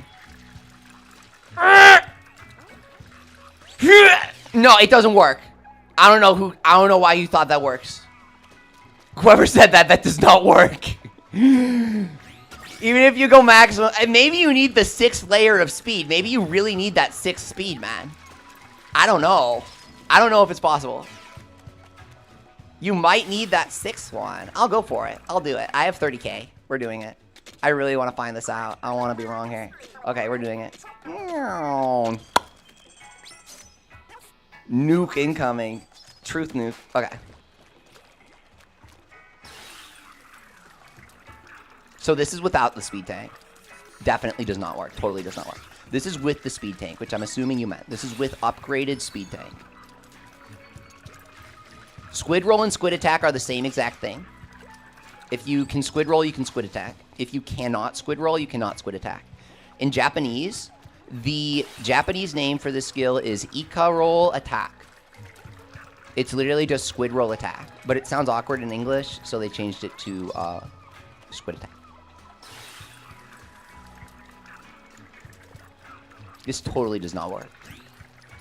Yeah, it's not nearly as fast as 90% swim speed in danger in side art. Good suggestion, but I don't think... Oh, wait! I didn't have the maxed out speed tank on. Hang on. Guys, let's cook.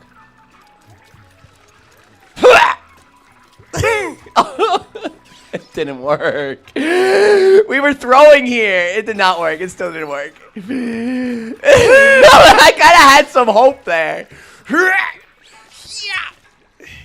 Can you beat Splatoon Raiders using only squid rolls, says Mystic Bard? I literally was doing that for side order. I didn't end up making the video, but I was streaming my attempts to do it. I just didn't think it was going to be that interesting. I was like, no one's going to watch it. Could you show your toy weapon build? 1 second, just the main thing that made me think nobody would watch it is I was only able to do side order using only squid roll by it was actually my first challenge idea when the game first came out. I was only able to do it by painting the ground with the weapon, right? And so if I accidentally hit something, I would wait for it to heal back to max HP, and then I would do it again with squid roll as punishment. But I felt like that kind of I'm kind of antsy about making the videos good. And so I kind of felt like that made the challenge not so good, because you still had to paint the ground. I know it's still fun, but it was more like a thing that was fun for me to do, and I kind of felt like that made it not video worthy. I'll probably go back and do a video about it now that Squid Roll's in Raiders. I didn't really have a good excuse to do it. I was just kind of jamming on the game.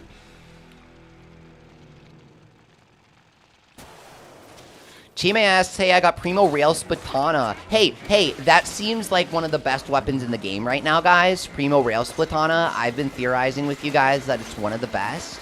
Unfortunately, Rail Splatana is one of the only Primo weapons that I am not lucky enough to have gotten yet. It would have been really funny if that was it. Primo Soap Bottle Splattershot. It would have been so funny if that was it, man.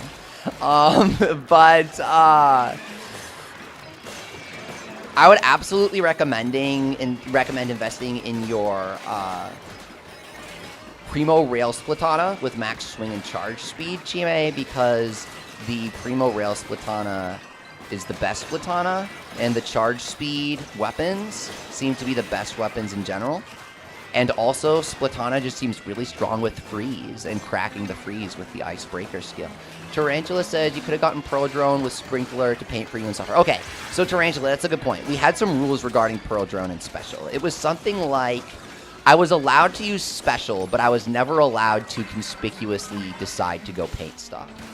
Like, if I happened upon the Special and I wanted to save it for a good time, that's fine. But I was not allowed to run into trouble with Squid Roll and say, let's solve this by painting for Special, right? Even if painting's allowed. That's kind of how we dealt with Special. And then for the Pearl Drone, it was something like I'm not allowed to upgrade the Pearl Drone's attacks because I don't want to deal damage with anything that's not Squid Roll. So if you guys watch the video that I published today with Squid Roll, I'm like doing all the towers and stuff with Squid Roll only. Guys, how is this possible? My build is like literally throwing on purpose. There's no way all of you guys are doing the same thing, right? You were able to squid attack while in danger with 6 speed and speed tank active. Did you just double check it? Am I doing it incorrectly? Did you just double check it, or you're like going off of a memory from yesterday?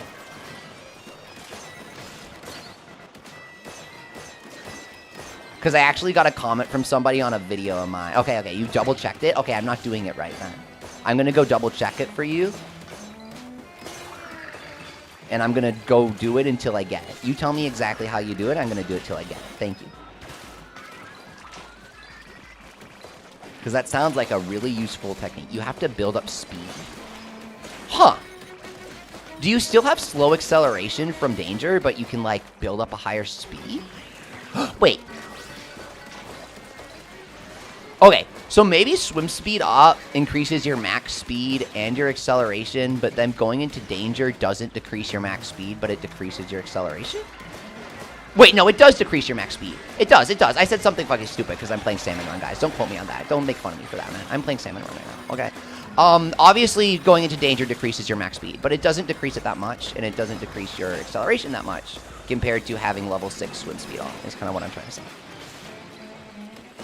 That's my theory, at least. I have no clue how else you'd be able to do this. Like, just enough to get it into squid roll range. Yeah, I think maybe the max speed decrease isn't, like, as bad as the acceleration decrease, so it seems like you won't be able to get there, but you can. Dude, what is going on with our team now, man? Like, why are we... Someone's beyond the difficulty level. Like, that's fine, but we can't do this level unless I lock in. Let me, swap to speed tank. Oh, no, wait, guys, hang on. I'm throwing. I mean, I'm literally throwing. It was just me. It was me, guys. It might have just been me. I had a level 50 blaster instead of my level 100. I forgot I was using the wrong blaster. I really think it was just me. My bad. Oh, that's fine. What other skill do I need on Splatana with freeze and freeze break? Close range damage for Splatana. So that way your freeze break gets multiplied if you're doing close range damage. It's all right here. You want the... Oh, wait. I'm doing ferment now. With Splatana, don't do ferment. Your damage is not... You're not hitting often enough for ferment. You want close range for Splatana, honestly. It's a good question. You want this... What does it look like? Yeah, this one. Close combat, sorry. Oh, T1000 was doing a different build too because you were trying the swim technique. Okay, we all had a different build because we were trying the swim thing. That's really funny, man.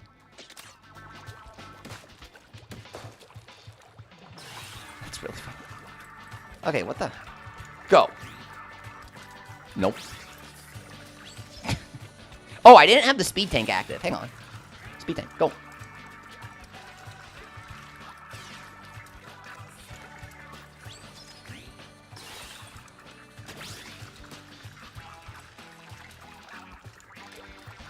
How are you guys managing to do it? Are you absolutely certain? What? I don't know. If you can do it, it's not worth it. You can send a video, I believe it. You can send it to me on Discord. I totally believe it, I just can't do it. I believe you can do it. I don't know if it's doable enough to be useful. I want to see it, though. Like, post it to Reddit or something.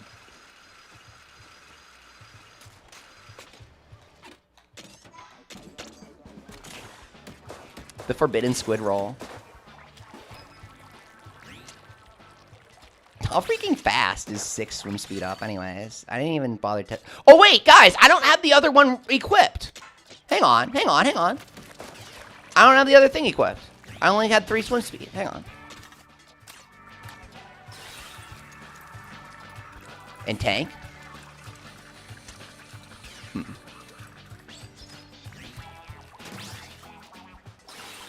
You noticed because you naturally did it in danger while trying to get around. And you're like, you're doing it right now.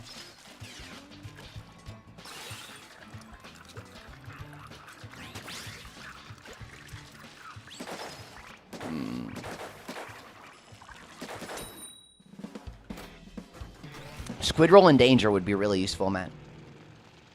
That would be sick for the higher difficulties. You could do a lot with that, I feel like.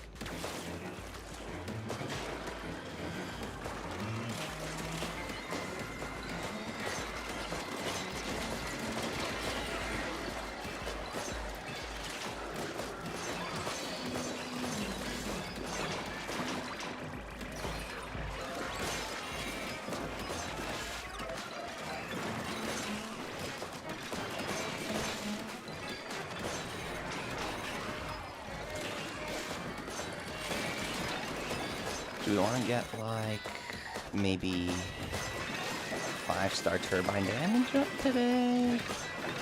These gadget 5-star drops are killing. I guess they wanted to keep you going for the loot for a while. What's up, Kimmy? I'm streaming late? Aw, damn it. Someone who knows I'm an American. Now I gotta go to bed soon. My bad.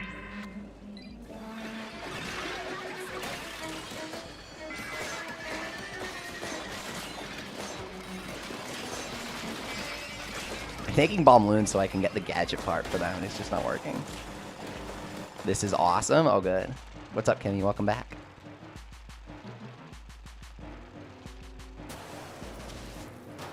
This is a great game. I love the environment design for the Great Salmon Mess Hall. I know they're kind of the last map set in the game created outside of the actual Bottomless buffet maps, but they really are my favorite maps in the game. They feel like real salmon run maps that I'd like really want to play on. And they seem to incorporate some elements from some of the real maps. Like the spiral that you go up to the top to, you know?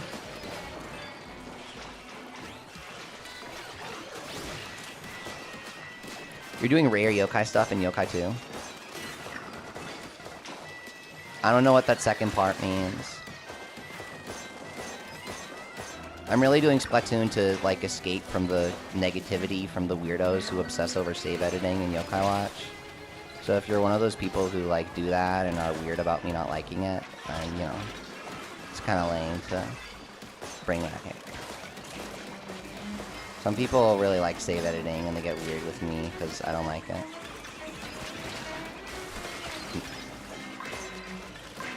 Since you guys are Splatoon players, you might be able to realize that that's like super fucking weird behavior for a children's game.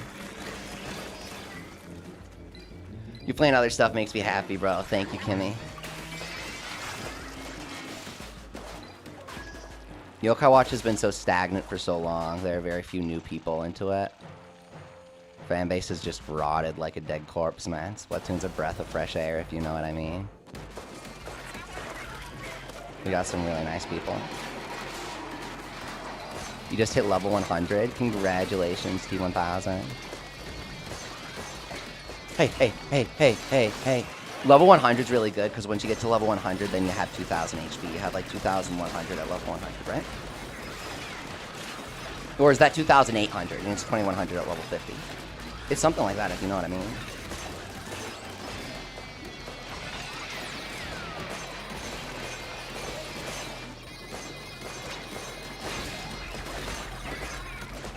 Whoa, guys. I'm the only one who's allowed to get splatted by Kohawk. You gotta save all the lives for me getting splatted by Kohawk. Did you ever play Yokai Sangokushi? I love Yokai Sangokushi, man. That game's underrated and overhated.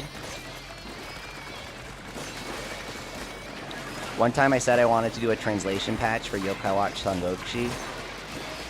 Some other guy, all I did was say it on my stream. Some other guy found out I said that and he got all offended saying that he owns the Sangokushi Yokai game and he can make the patch, but I can't. I was like, why is this Yokai community so weird, man? Let me play another game. What the hell is going on in here? Get me out of here. Is save editing a single or a multiplayer thing? It's something that a lot of people instantly propose as their ideal solution for any issue in a single player game. Maybe because, like, they didn't get disciplined when they were younger or something. It's, like, super annoying and it ruins every conversation about Yokai Watch. Additionally, because I don't really like save editing, some people really get on my back about it and they, like, come to my streams to get mad at me about it and stuff. Because little kids really demand that you say you approve of how they play. I don't really get it, man. It's weird ass shit. I think it's really weird. Like it genuinely just makes me uncomfortable to have someone enter my Splatoon stream and be like, something Yokai Watch save editing. Like, it just kind of makes me uncomfortable. That's how weird people have been with it in the past. When I say that I started doing Splatoon Raiders content to escape that kind of negative stagnation of the yokai community, I really do mean it. Giving yourself max stats? Yokai Watch is like Pokemon. Pokemon has the same thing. They call it PK Hex or Poke Hex for Pokemon, right? It's like the same thing.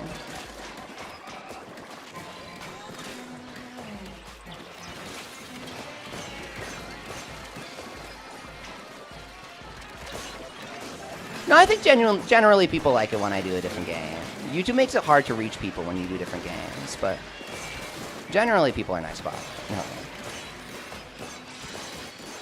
I know some YouTubers get like a lot of heat for switching games.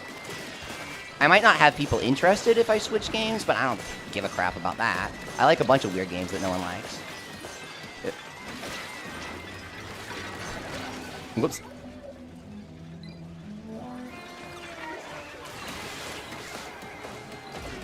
You're gonna play the Yokai 1 English mod? Nice, dude. It's funny because I'll joke about how people always like to talk about yokai in my non-yokai streams, but honestly, I love yokai so much that I use the music in all my videos. So that's how you know it's just a joke.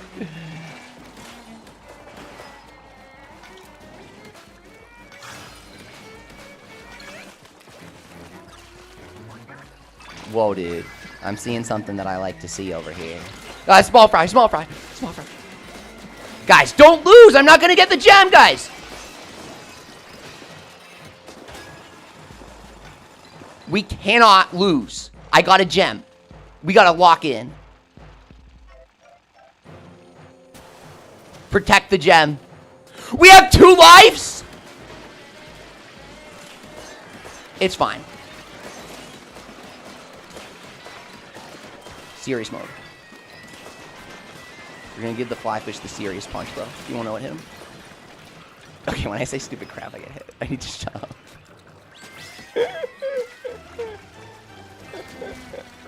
I tried to squid attack him, and I don't have the squid attack equipped. No way, man. I love when I freeze the guys when they're stretching out their head, the salty tongues. It's so funny. Don't do that. It insta-kills. They have so much HP in multiplayer. I keep being like, I think I can kill him. Nope. Yeah, for my new videos, I've been using the Blaster's music. Sometimes Premiere Pro freaks out when I import new like music into it, and I don't really get it. It's like specifically like long like music and stuff. And so I kind of just use the same yokai songs sometimes to avoid issues. Shit, man. That was my fault.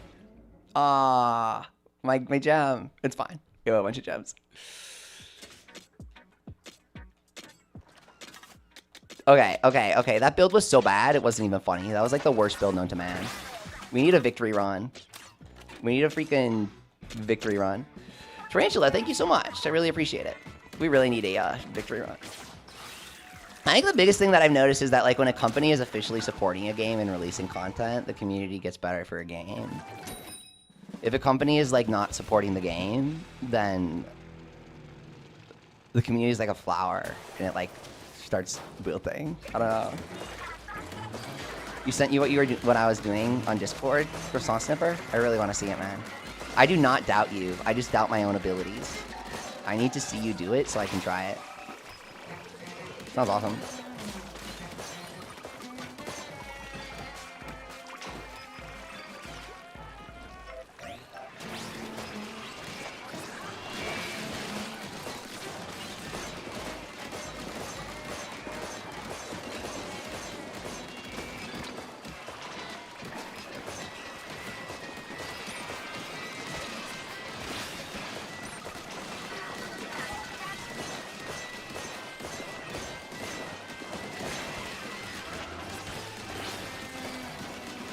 They get a lot of HP in 4-player multiplayer.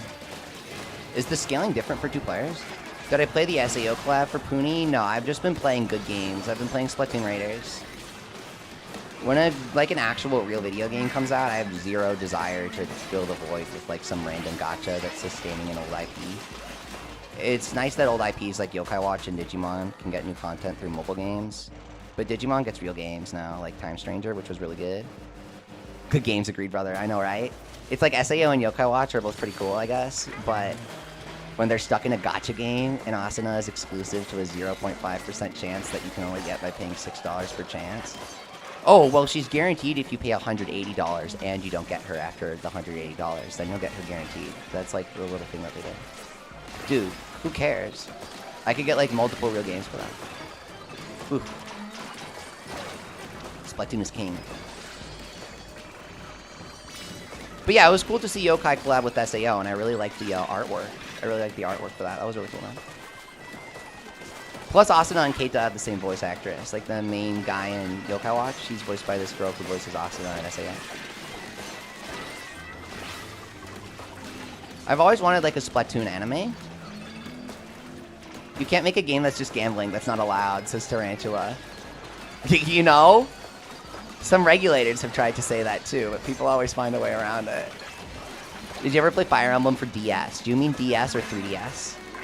Something that some friends and I have noticed is that really young people will call the 3DS the DS, and they don't, like, see any difference. But when you say DS, it's, like, distinctly the DS library, you know? It's a pretty different era. When you say DS, you mean Shadow Dragon. It was for the DS, it would have to be Shadow Dragon. It would be the remake of the first something like that, right? I actually haven't played that one. I played the ones on the 3DS, and I played the one on GBA because that was ported to 3DS, right? And I played some others. But I have not played Shadow Dragon. Oh, I played also Echoes on 3DS as well, which was a remake of another. I didn't even realize I was fighting Strong Arms, honestly. Until he knocked me into the water, and I was like, oh shit, we're at Strong Arms. Shadow Dragon, Mind Reader, I just have random knowledge about kids' games. Here we go.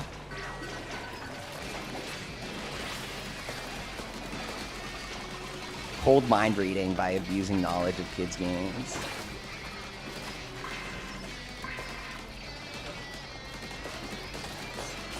You find your copy of Planet Robobot, Kirby Planet Robobot, excuse me. I remember being so excited for it when it came out. And when I played it, when it came out, I was like so happy. It was like everything I wanted. I replayed a bunch of Kirby games leading up to it, and I like filled in the void of what I hadn't played. So I played like Amazing Mirror, which I hadn't played yet at the time. And they had so many references in Robobot and stuff, it really made it worth it. Really cool, really fun stuff. Good games, guys. The manga could definitely not work as an anime. The manga is weird as hell because it's a Koro manga.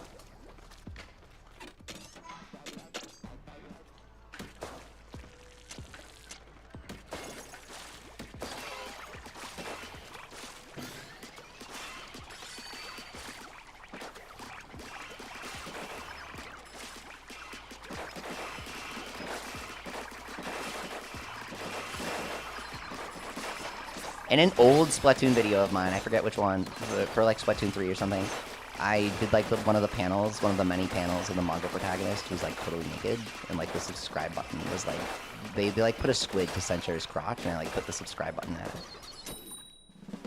I freaking love the Splatoon manga, man. Okay, maybe that's an exaggeration. It's 4-year-old Japanese kids humor, like everything else in Koro. Let me put it that way.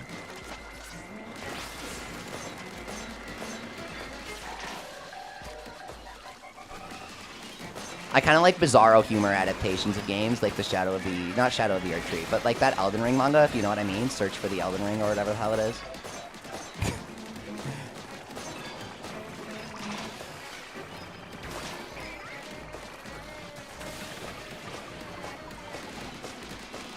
Here we go.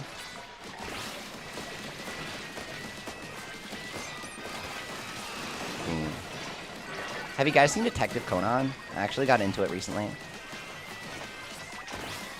I really hate watching long anime and things that never end and things that don't really have a conclusive ending. So I never got into it, but I decided to start watching the movies because of the new Pretty Cure season. I thought it was pretty bad. Like, I thought it was cute and I really liked the character designs and stuff, but the actual mysteries freaking sucked. And then they said in an interview that they couldn't actually do the script they wanted because none of the kids were going to get the mysteries, and they had to toss it all out, and they apologized for it. And so then I just went to go watch Conan instead. It's kind of good. Vinland Saga, no, but I've heard it's pretty good. I'm going to be totally honest, like, I've seen so many anime. I've seen like hundreds of anime. I'll watch anything for like any reason. I'm pretty sure I looked at Vinland Saga and like none of the characters really screamed out to me. I'm not saying that's a reason not to watch the show. I'm not saying it's bad because of that or anything. I think that just might be why I sort of passed it up at the time. The pinnacle well, you're done for, mate. Uh-oh. Oh no, big boss man. He's got the coordinates, bro. You guys best watch out.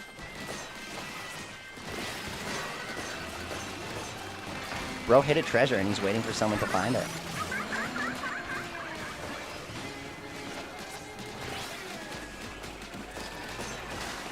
When you're streaming at like 3 a.m., you get some weird spammers in your chat.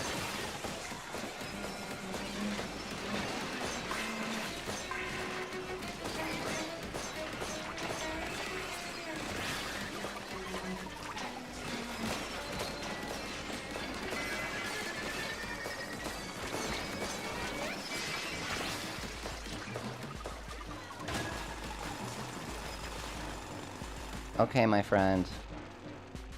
I'm sure that's very real and very accurate. The pinnacle well, whatever the hell that is. Okay. Well, everyone, make sure to go there and you can meet me, apparently. That's gotta be exactly where I am. I have such restrictive interests. I'm fascinated by people who can watch hundreds of shows, says Tarantula. I've never understood when someone... that multi-fandom thing, that's a new thing when someone says, I'm multi-fandom.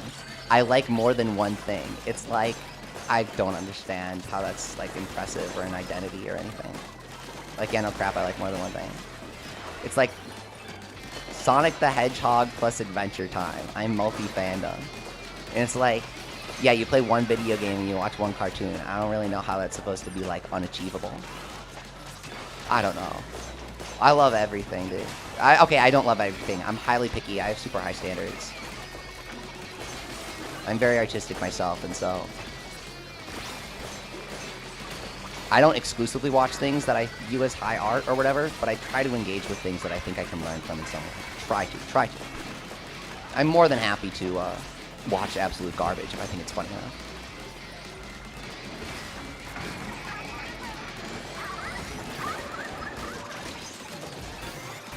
Bro is obsessed with the pinnacle well. I have genuinely never heard of this. I don't know if it's some meme from a movie or what, man. But I'm playing Salmon Run, so I can't ban him right now. Bro is psyched about this freaking well, man. Bro is Dante in Ocarina of Time, man. Did you read or watch ReZero? Okay, so I tried to watch the first episode of ReZero because it collabed with Yokai Watch, and it was just like, I kind of felt like I had seen it 100 million times before. The first episode is like an hour and a half long. It's like an hour and a half long. It's an address, bro. You're being doxxed, says Big Boss Man. That's not my address. I'm not being doxxed. I don't know who the fuck you are. I don't care. You probably save edited in Yokai Watch and you're pissed about it. Get a life. That's genuinely, I've never fucking heard of that, man. If someone was saying California, I'd at least be like, I lived there at one point. Maybe I'm scared. Bro's not even close.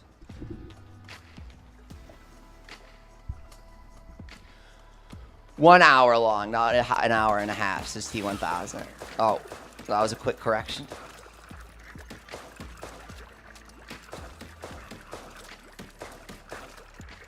My bad, it felt like an hour and a half because it wasn't that interesting. The character designs for ReZero are wicked cute, though. I really like ReZero character design.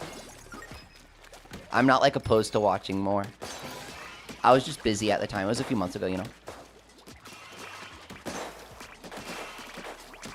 It's in Tobercornin. Oh, man, dude. Guys, meet up at the Pinnacle Well. Leafy meet up. You can't dox us if we go there on purpose for a freaking hangout. Nintendo World Store, guys.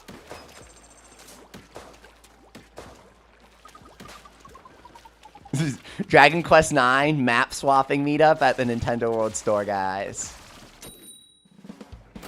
Crazy.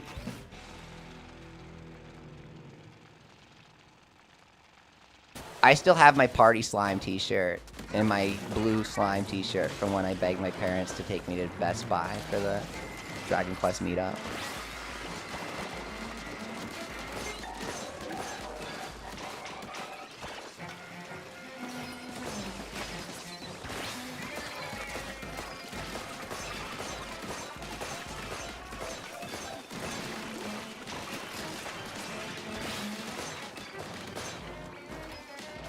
Oh, Tarantula. The multi-fandom thing is like a Reddit meme, I think.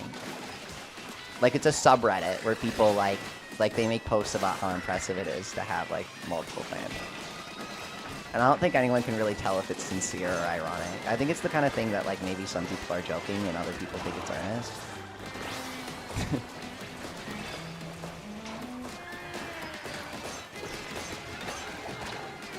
Honestly, sometimes I'll obsess over something for a month, sometimes I'll play a different game each week.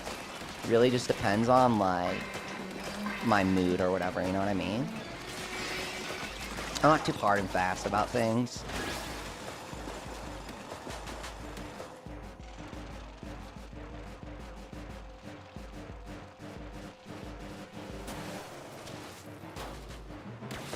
Like Splatoon, I never play shooters, but I'm not gonna be like, I don't play shooters, right? I'll be like, oh, that looks sick, I'll check it out, right? I wanna do something new, I wanna do something that challenges me. Honestly, these days, it's gonna make me sound turbo old when I'm just, you know, not. But I feel like it can be difficult to find games that genuinely provide something new and challenging that force me to learn and relearn in a way that not older games, but games used to before I kind of had played everything.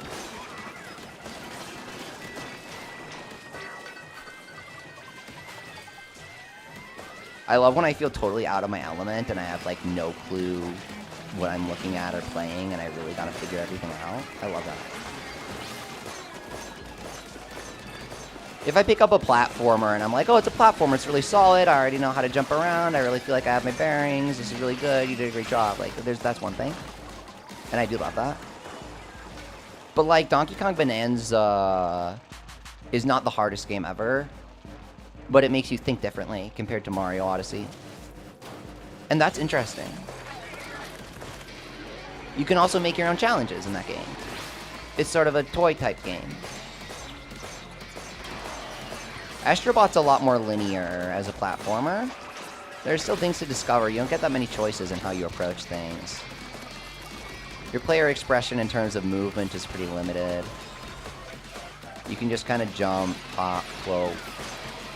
Very floaty Sackboy kind of momentum. Not really a big moveset or anything.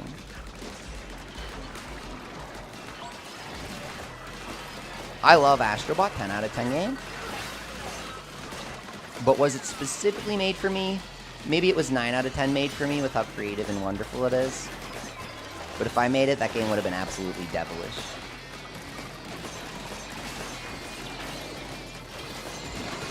Like, the Uncharted level just sucked for Astrobot, man. You get this gun, which is kind of cool, right? Right? Splatoon, platform with gun.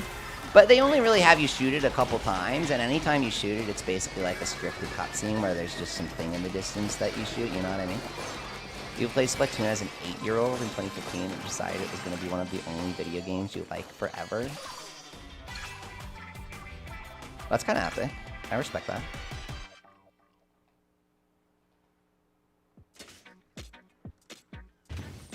Splatoon was so good, you were just like, nothing else is even good, honestly.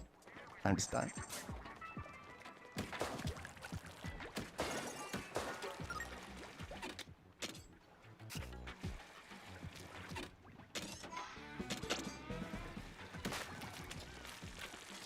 In Summertime Saga, wasn't the time-traveling villain a guy who was literally only liked Final Fantasy VII, and he wanted to live long enough to play the remake, and he didn't know that was shitty?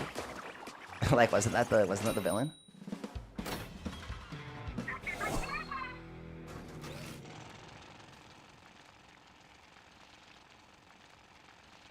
Summertime rendering was good, but the ending was weird, man.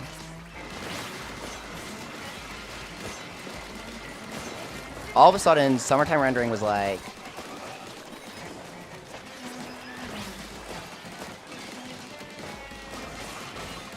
Battle Shonen anime. Whereas before it was like suspense. And if there's no danger, there's no suspense. So, like, obviously, you know, you gotta fight. But then the last couple episodes were just, like, throwing hands with magic and stuff. You got, like, a lady with a gun. I don't know, man. Cool animation, though.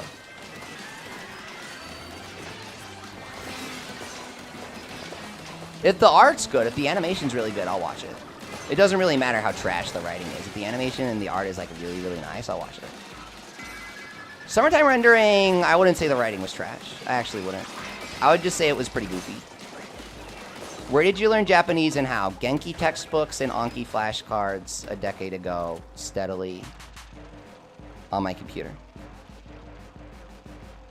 I'm not a wizard at it or anything. It just gets me through what I want to know the stuff for. And that's what learning things in life is about, I guess, huh?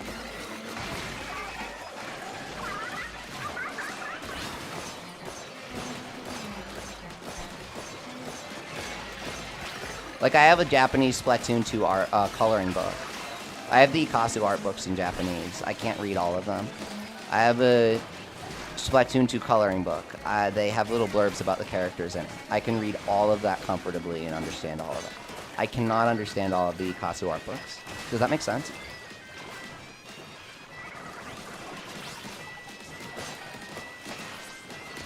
These days, people just kind of make fun of you for learning things because AI exists, which freaking sucks on all fronts.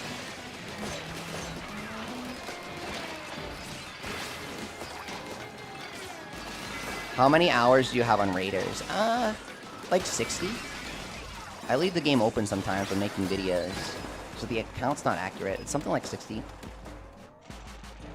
We're approaching 2 weeks. It doesn't feel like it. Barely feels like 1 week.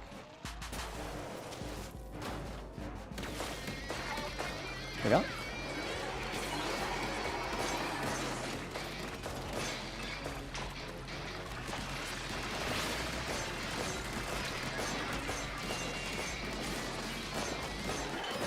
I made a video translating a really small, like, funny Japanese commercial with this little song, and I thought it was funny. And then some people were like, oh, well, there's this YouTube channel that translates Japanese stuff, so you, like, you know, there's no point to that. And I was like, okay. So there was that.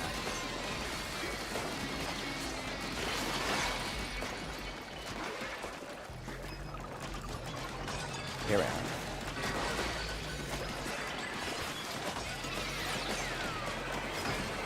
Go.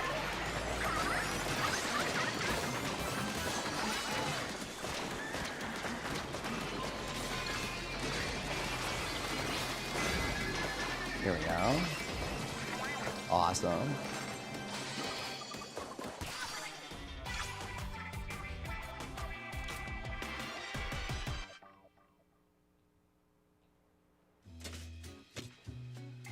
You have 70 hours and I'm twice your level. You just haven't been grinding efficiently, I guess, which is fine. If you're having fun, then the grind exists to... The only reason the grind exists is to extend the game's lifespan by giving you an excuse to play, because you play games because they're fun, and then the excuse to play kind of gives you some motivation. So as long as there are still numbers to go after, it's good. Like, I think being a lower level with more playtime is a victory. If you're still having fun and you don't feel burnt out, I think that's actually a victory. You love translations even though there's AI. You love nuances, you love people's different takes on translations. Raw, that's so refreshing, dude. Tarantula, that's pretty refreshing.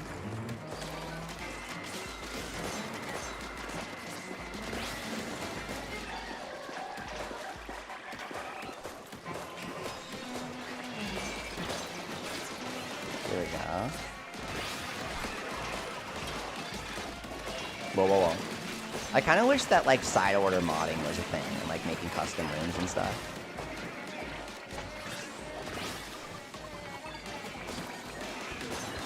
Talk about something with zero interest. But that would have been kind of neat. I think the main reason I wanted it is because I was imagining this game where you have, like, the crazy rooms of salmonids. Why didn't they have stuff like this in side order to test your abilities? The enemies in side order are so freaking tame, dude. You have, like, 2 guys. Are you thinking about the next game you want to stream, asked Kimmy? Not really, honestly. Like, that's probably a good question. Am I thinking about the next game I want to stream? Honestly, it's pretty difficult knowing if I want to stream a game at all.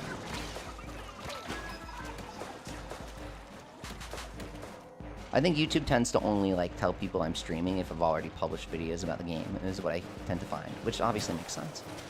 But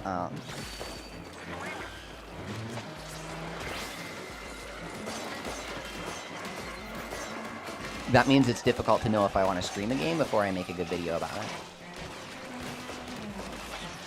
Is there something I should be streaming coming out soon?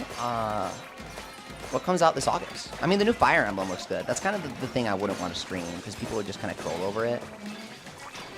Anime games get people all riled up for various reasons. And then Fire Emblem on top of that, oh, I don't know. People are going to spoil everyone's deaths before I even get to it. That's the kind of game I'd rather play by myself.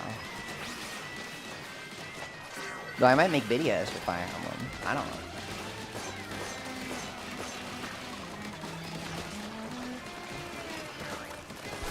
What else is there? I mean, is anything coming out in August? I was so crazy for Rhythm Heaven Groove and Groove Spell and this Raiders game, and something came out last month. I haven't played Pragmata yet, even though I really wanna. Oh, the Granblue Fantasy Relink Endless Ragnarok DLC. I played to hell and back for a week in July. I made 0 videos about that. Granblue is kind of one of those games that I was mentioning earlier, where I love Granblue and I love the grind and I love the methods to the grind. But when you look at the community, there's a lot of people who are like, just hack the game because it's on PC. You know what I mean? And that kind of ruins it for me. Kind of gives me bad vibes. Because the weird dichotomy that people saying just hack or just mod creates is like, if you don't want to do it, then you gotta have a reason why you shouldn't. And if you have a reason why you shouldn't, that's creating some sort of schism between you and other people. Because the only reason to people who hack, the only reason to not hack is if you disapprove, which is kind of true. But then inherently that kind of makes them upset and it's mean to them, I guess. I don't know. And so any games where there's like a strong, just hack it in scene kind of gets me icky. So I didn't do any Granblue Fantasy content, even though I'm freaking crazy for the game. Yeah, I'm crazy for the game. You guys gotta rent my video. He says, the world is my friend. Hack for perfect drops. Yeah. Granblue's like a game where you, like, get materials and you level up your guys and stuff. You know what I mean? And so, like, you only fight the bosses because they drop stuff. You know what I mean? If you have everything in the game, there's not really a reason to play.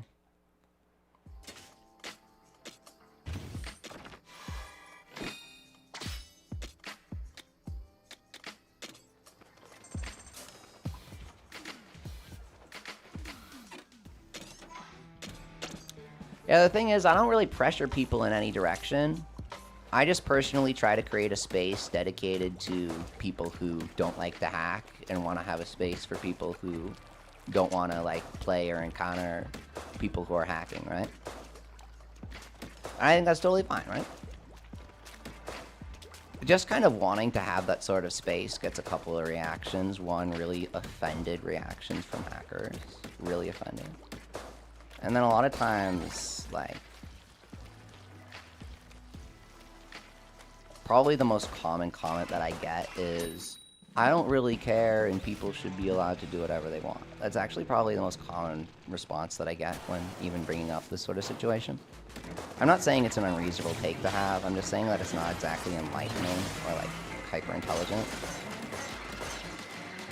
It also sort of misses my point, which is that I'm not telling people how they should live their lives or forcing them to do anything by simply saying that I specifically would like my own personal channel to be a space where I play legit and, you know, only really welcome people who play legit and have conversations about playing legit. I don't necessarily think that that's forcing other people to live their lives differently, because other people can have their own channels and stuff. To me, it kind of feels like sometimes, not necessarily in Splatoon, but like for Yokai Watch, right? Just wanting to have my own space for like my own style, and people who dig that, other people get offended by that. When everyone has the right to their own space online, I don't know. That's me. Like, I don't really go into other people's channels and stuff. I just kind of do my thing, and so I have my weird takes on games, and I don't like hacking or whatever. And it's like, It's just kind of what I do. It's not like I hate anybody for it, but wanting to have that dedicated space for myself and my style has earned me a lot of ire from people who got uncomfortable just from the existence of other people who maybe like disapprove of what they do. And just personally not wanting to do something because I personally disapprove of it and my personal values, it's like different from saying that you shouldn't be doing it yourself and telling you how to live your life. But that's kind of why I was saying that hacking scenes make communities get difficult, because the moment that you step in and say, I don't want to hack, if somebody says, if you're discussing grinding in a game, and somebody interrupts the discussion about grinding, I'm talking about yokai community and Pokemon community and stuff. If you're having a discussion, Grand Blue Fantasy Relink is the discussion that we're also talking about, where it's like, how fast do I defeat this boss so that I can get materials fast and grind them faster? I want to get better at fighting the boss. Someone might say, you don't need to get better at fighting the boss. The drops are bullshit. Just hack it in. And that's just like so annoying to some people, man. And so I want to create a space where you're not allowed to say that and I don't have to encounter that. But just like having that first rule in my chat being no hacking, no save editing, like, Night Rain, yes man, fucking Night Rain with the fucking relics, man. I'm gonna throw my controller at the TV because of you. Even mentioning this in my chat is not because of you. It's because of this channel that I found last year where this guy goes on this whole thing about how he did this and everybody needs to do that for his guide. And then somebody in the comments goes, you're saying all of that, but the relics you're using are literally not possible or allowed in the game, so you clearly edited them all in. And so, you know, often when people edit stuff in, they'll want to hide it. They'll say that there's nothing wrong with editing it in or hacking it in. They created the term save editing because the term hacking is too negative in the connotation, and they want save editing to be seen as something positive. So the term save editing just exists to give it like a more positive connotation that's more acceptable in the first place. And then two, what's with all the dishonesty and people trying to hide their save editing? Ball knower spotted the fucking relics. When somebody is being the most stupid idiot in Night Rain possible, and you check their relics and they just have like 3 like stupid relics that don't even do anything, you know what I mean? I can't imagine responding to someone wanting to improve at a task by telling them to not even try. That's the thing. It's like an IQ issue, Loki. I've theorized that it's like an IQ issue. But because games are pointless, right? They're all made by people, the max numbers go up on the computer, and the numbers exist as a decent excuse made by somebody else. It's like a decent excuse to give us motivation to play the game. So if all the fights suck and you should just hack everything in, why even open Grand Blue Fantasy in the first place? I don't get it. I don't know. I'm yapping.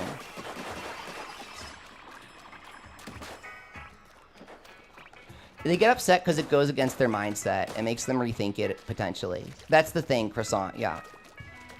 If somebody proposes hacking as a solution, you have 2 choices. Say you'll do it because it's obviously better, or say you don't want to do it. And if you say you don't want to do it because you just don't really want to, that means that you disapprove of the hacking in some way, which is true, and that's okay. But to them, it's not. To them, it's inherently.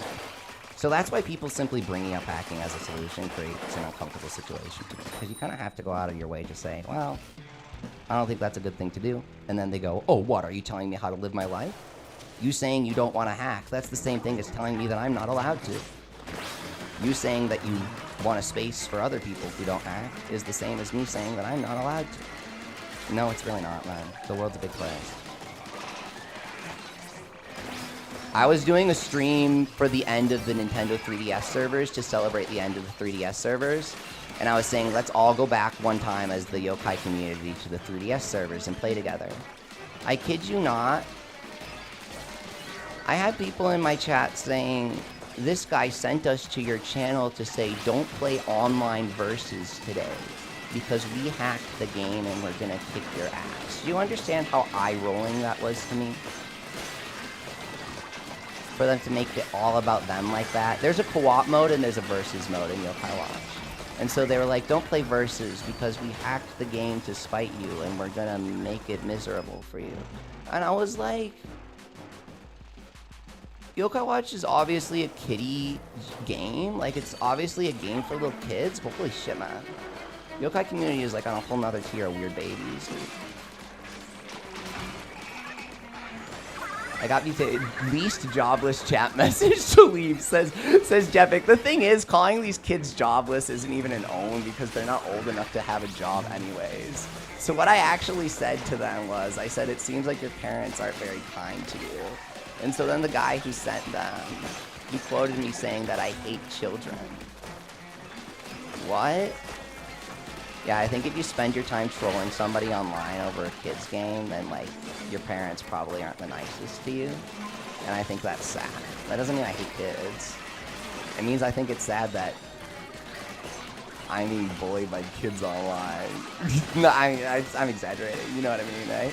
Everybody's encountered it. You guys have all encountered it. If you've either done YouTube or you've, like, done any sort of games big enough, you encounter this kind of stuff. This sounds like it's from another universe I've never experienced, says Tarantula. I know, right? That's why I was so excited for Raiders. I was like, damn, dude, I need like a good new game. I need like a good freaking game. And then Switch 2 is so nice because you can't hack, you can't cheat, and so there's like no need for discussions about it. There's no need to be like, oh, I don't do that. If someone would rather hack the game, they literally can't, so it's just like not even something they discuss. It's really nice.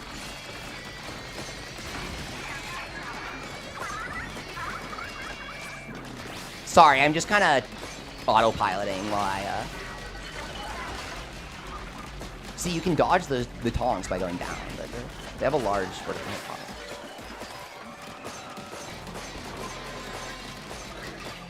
I kind of figured you guys would know what I mean because people did this for Splatoon 2 on Switch. They had to change the entire structure of Splatoon for Splatoon 3 to prevent it. So I felt like that was a victory.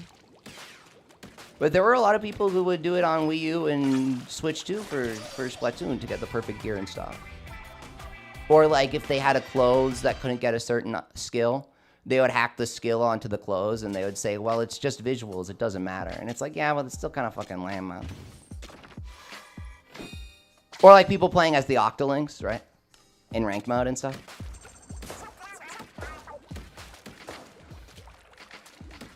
It's just kind of eye-rolling behavior to me. You got Butane Blaster, but no Icebreaker Chunks Video Shaver? Oh, damn.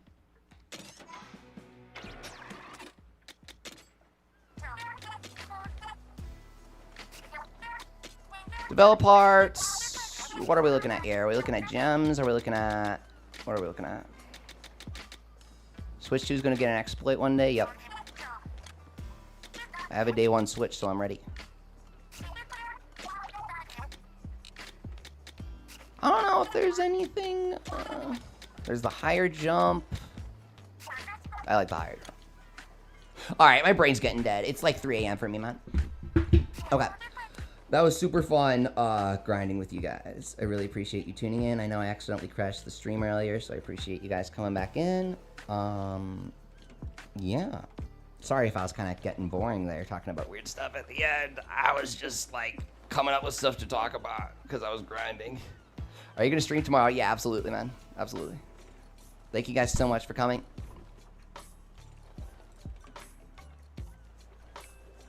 Have a wonderful night, and good luck in your raids. With love and peace, thank you so much for watching.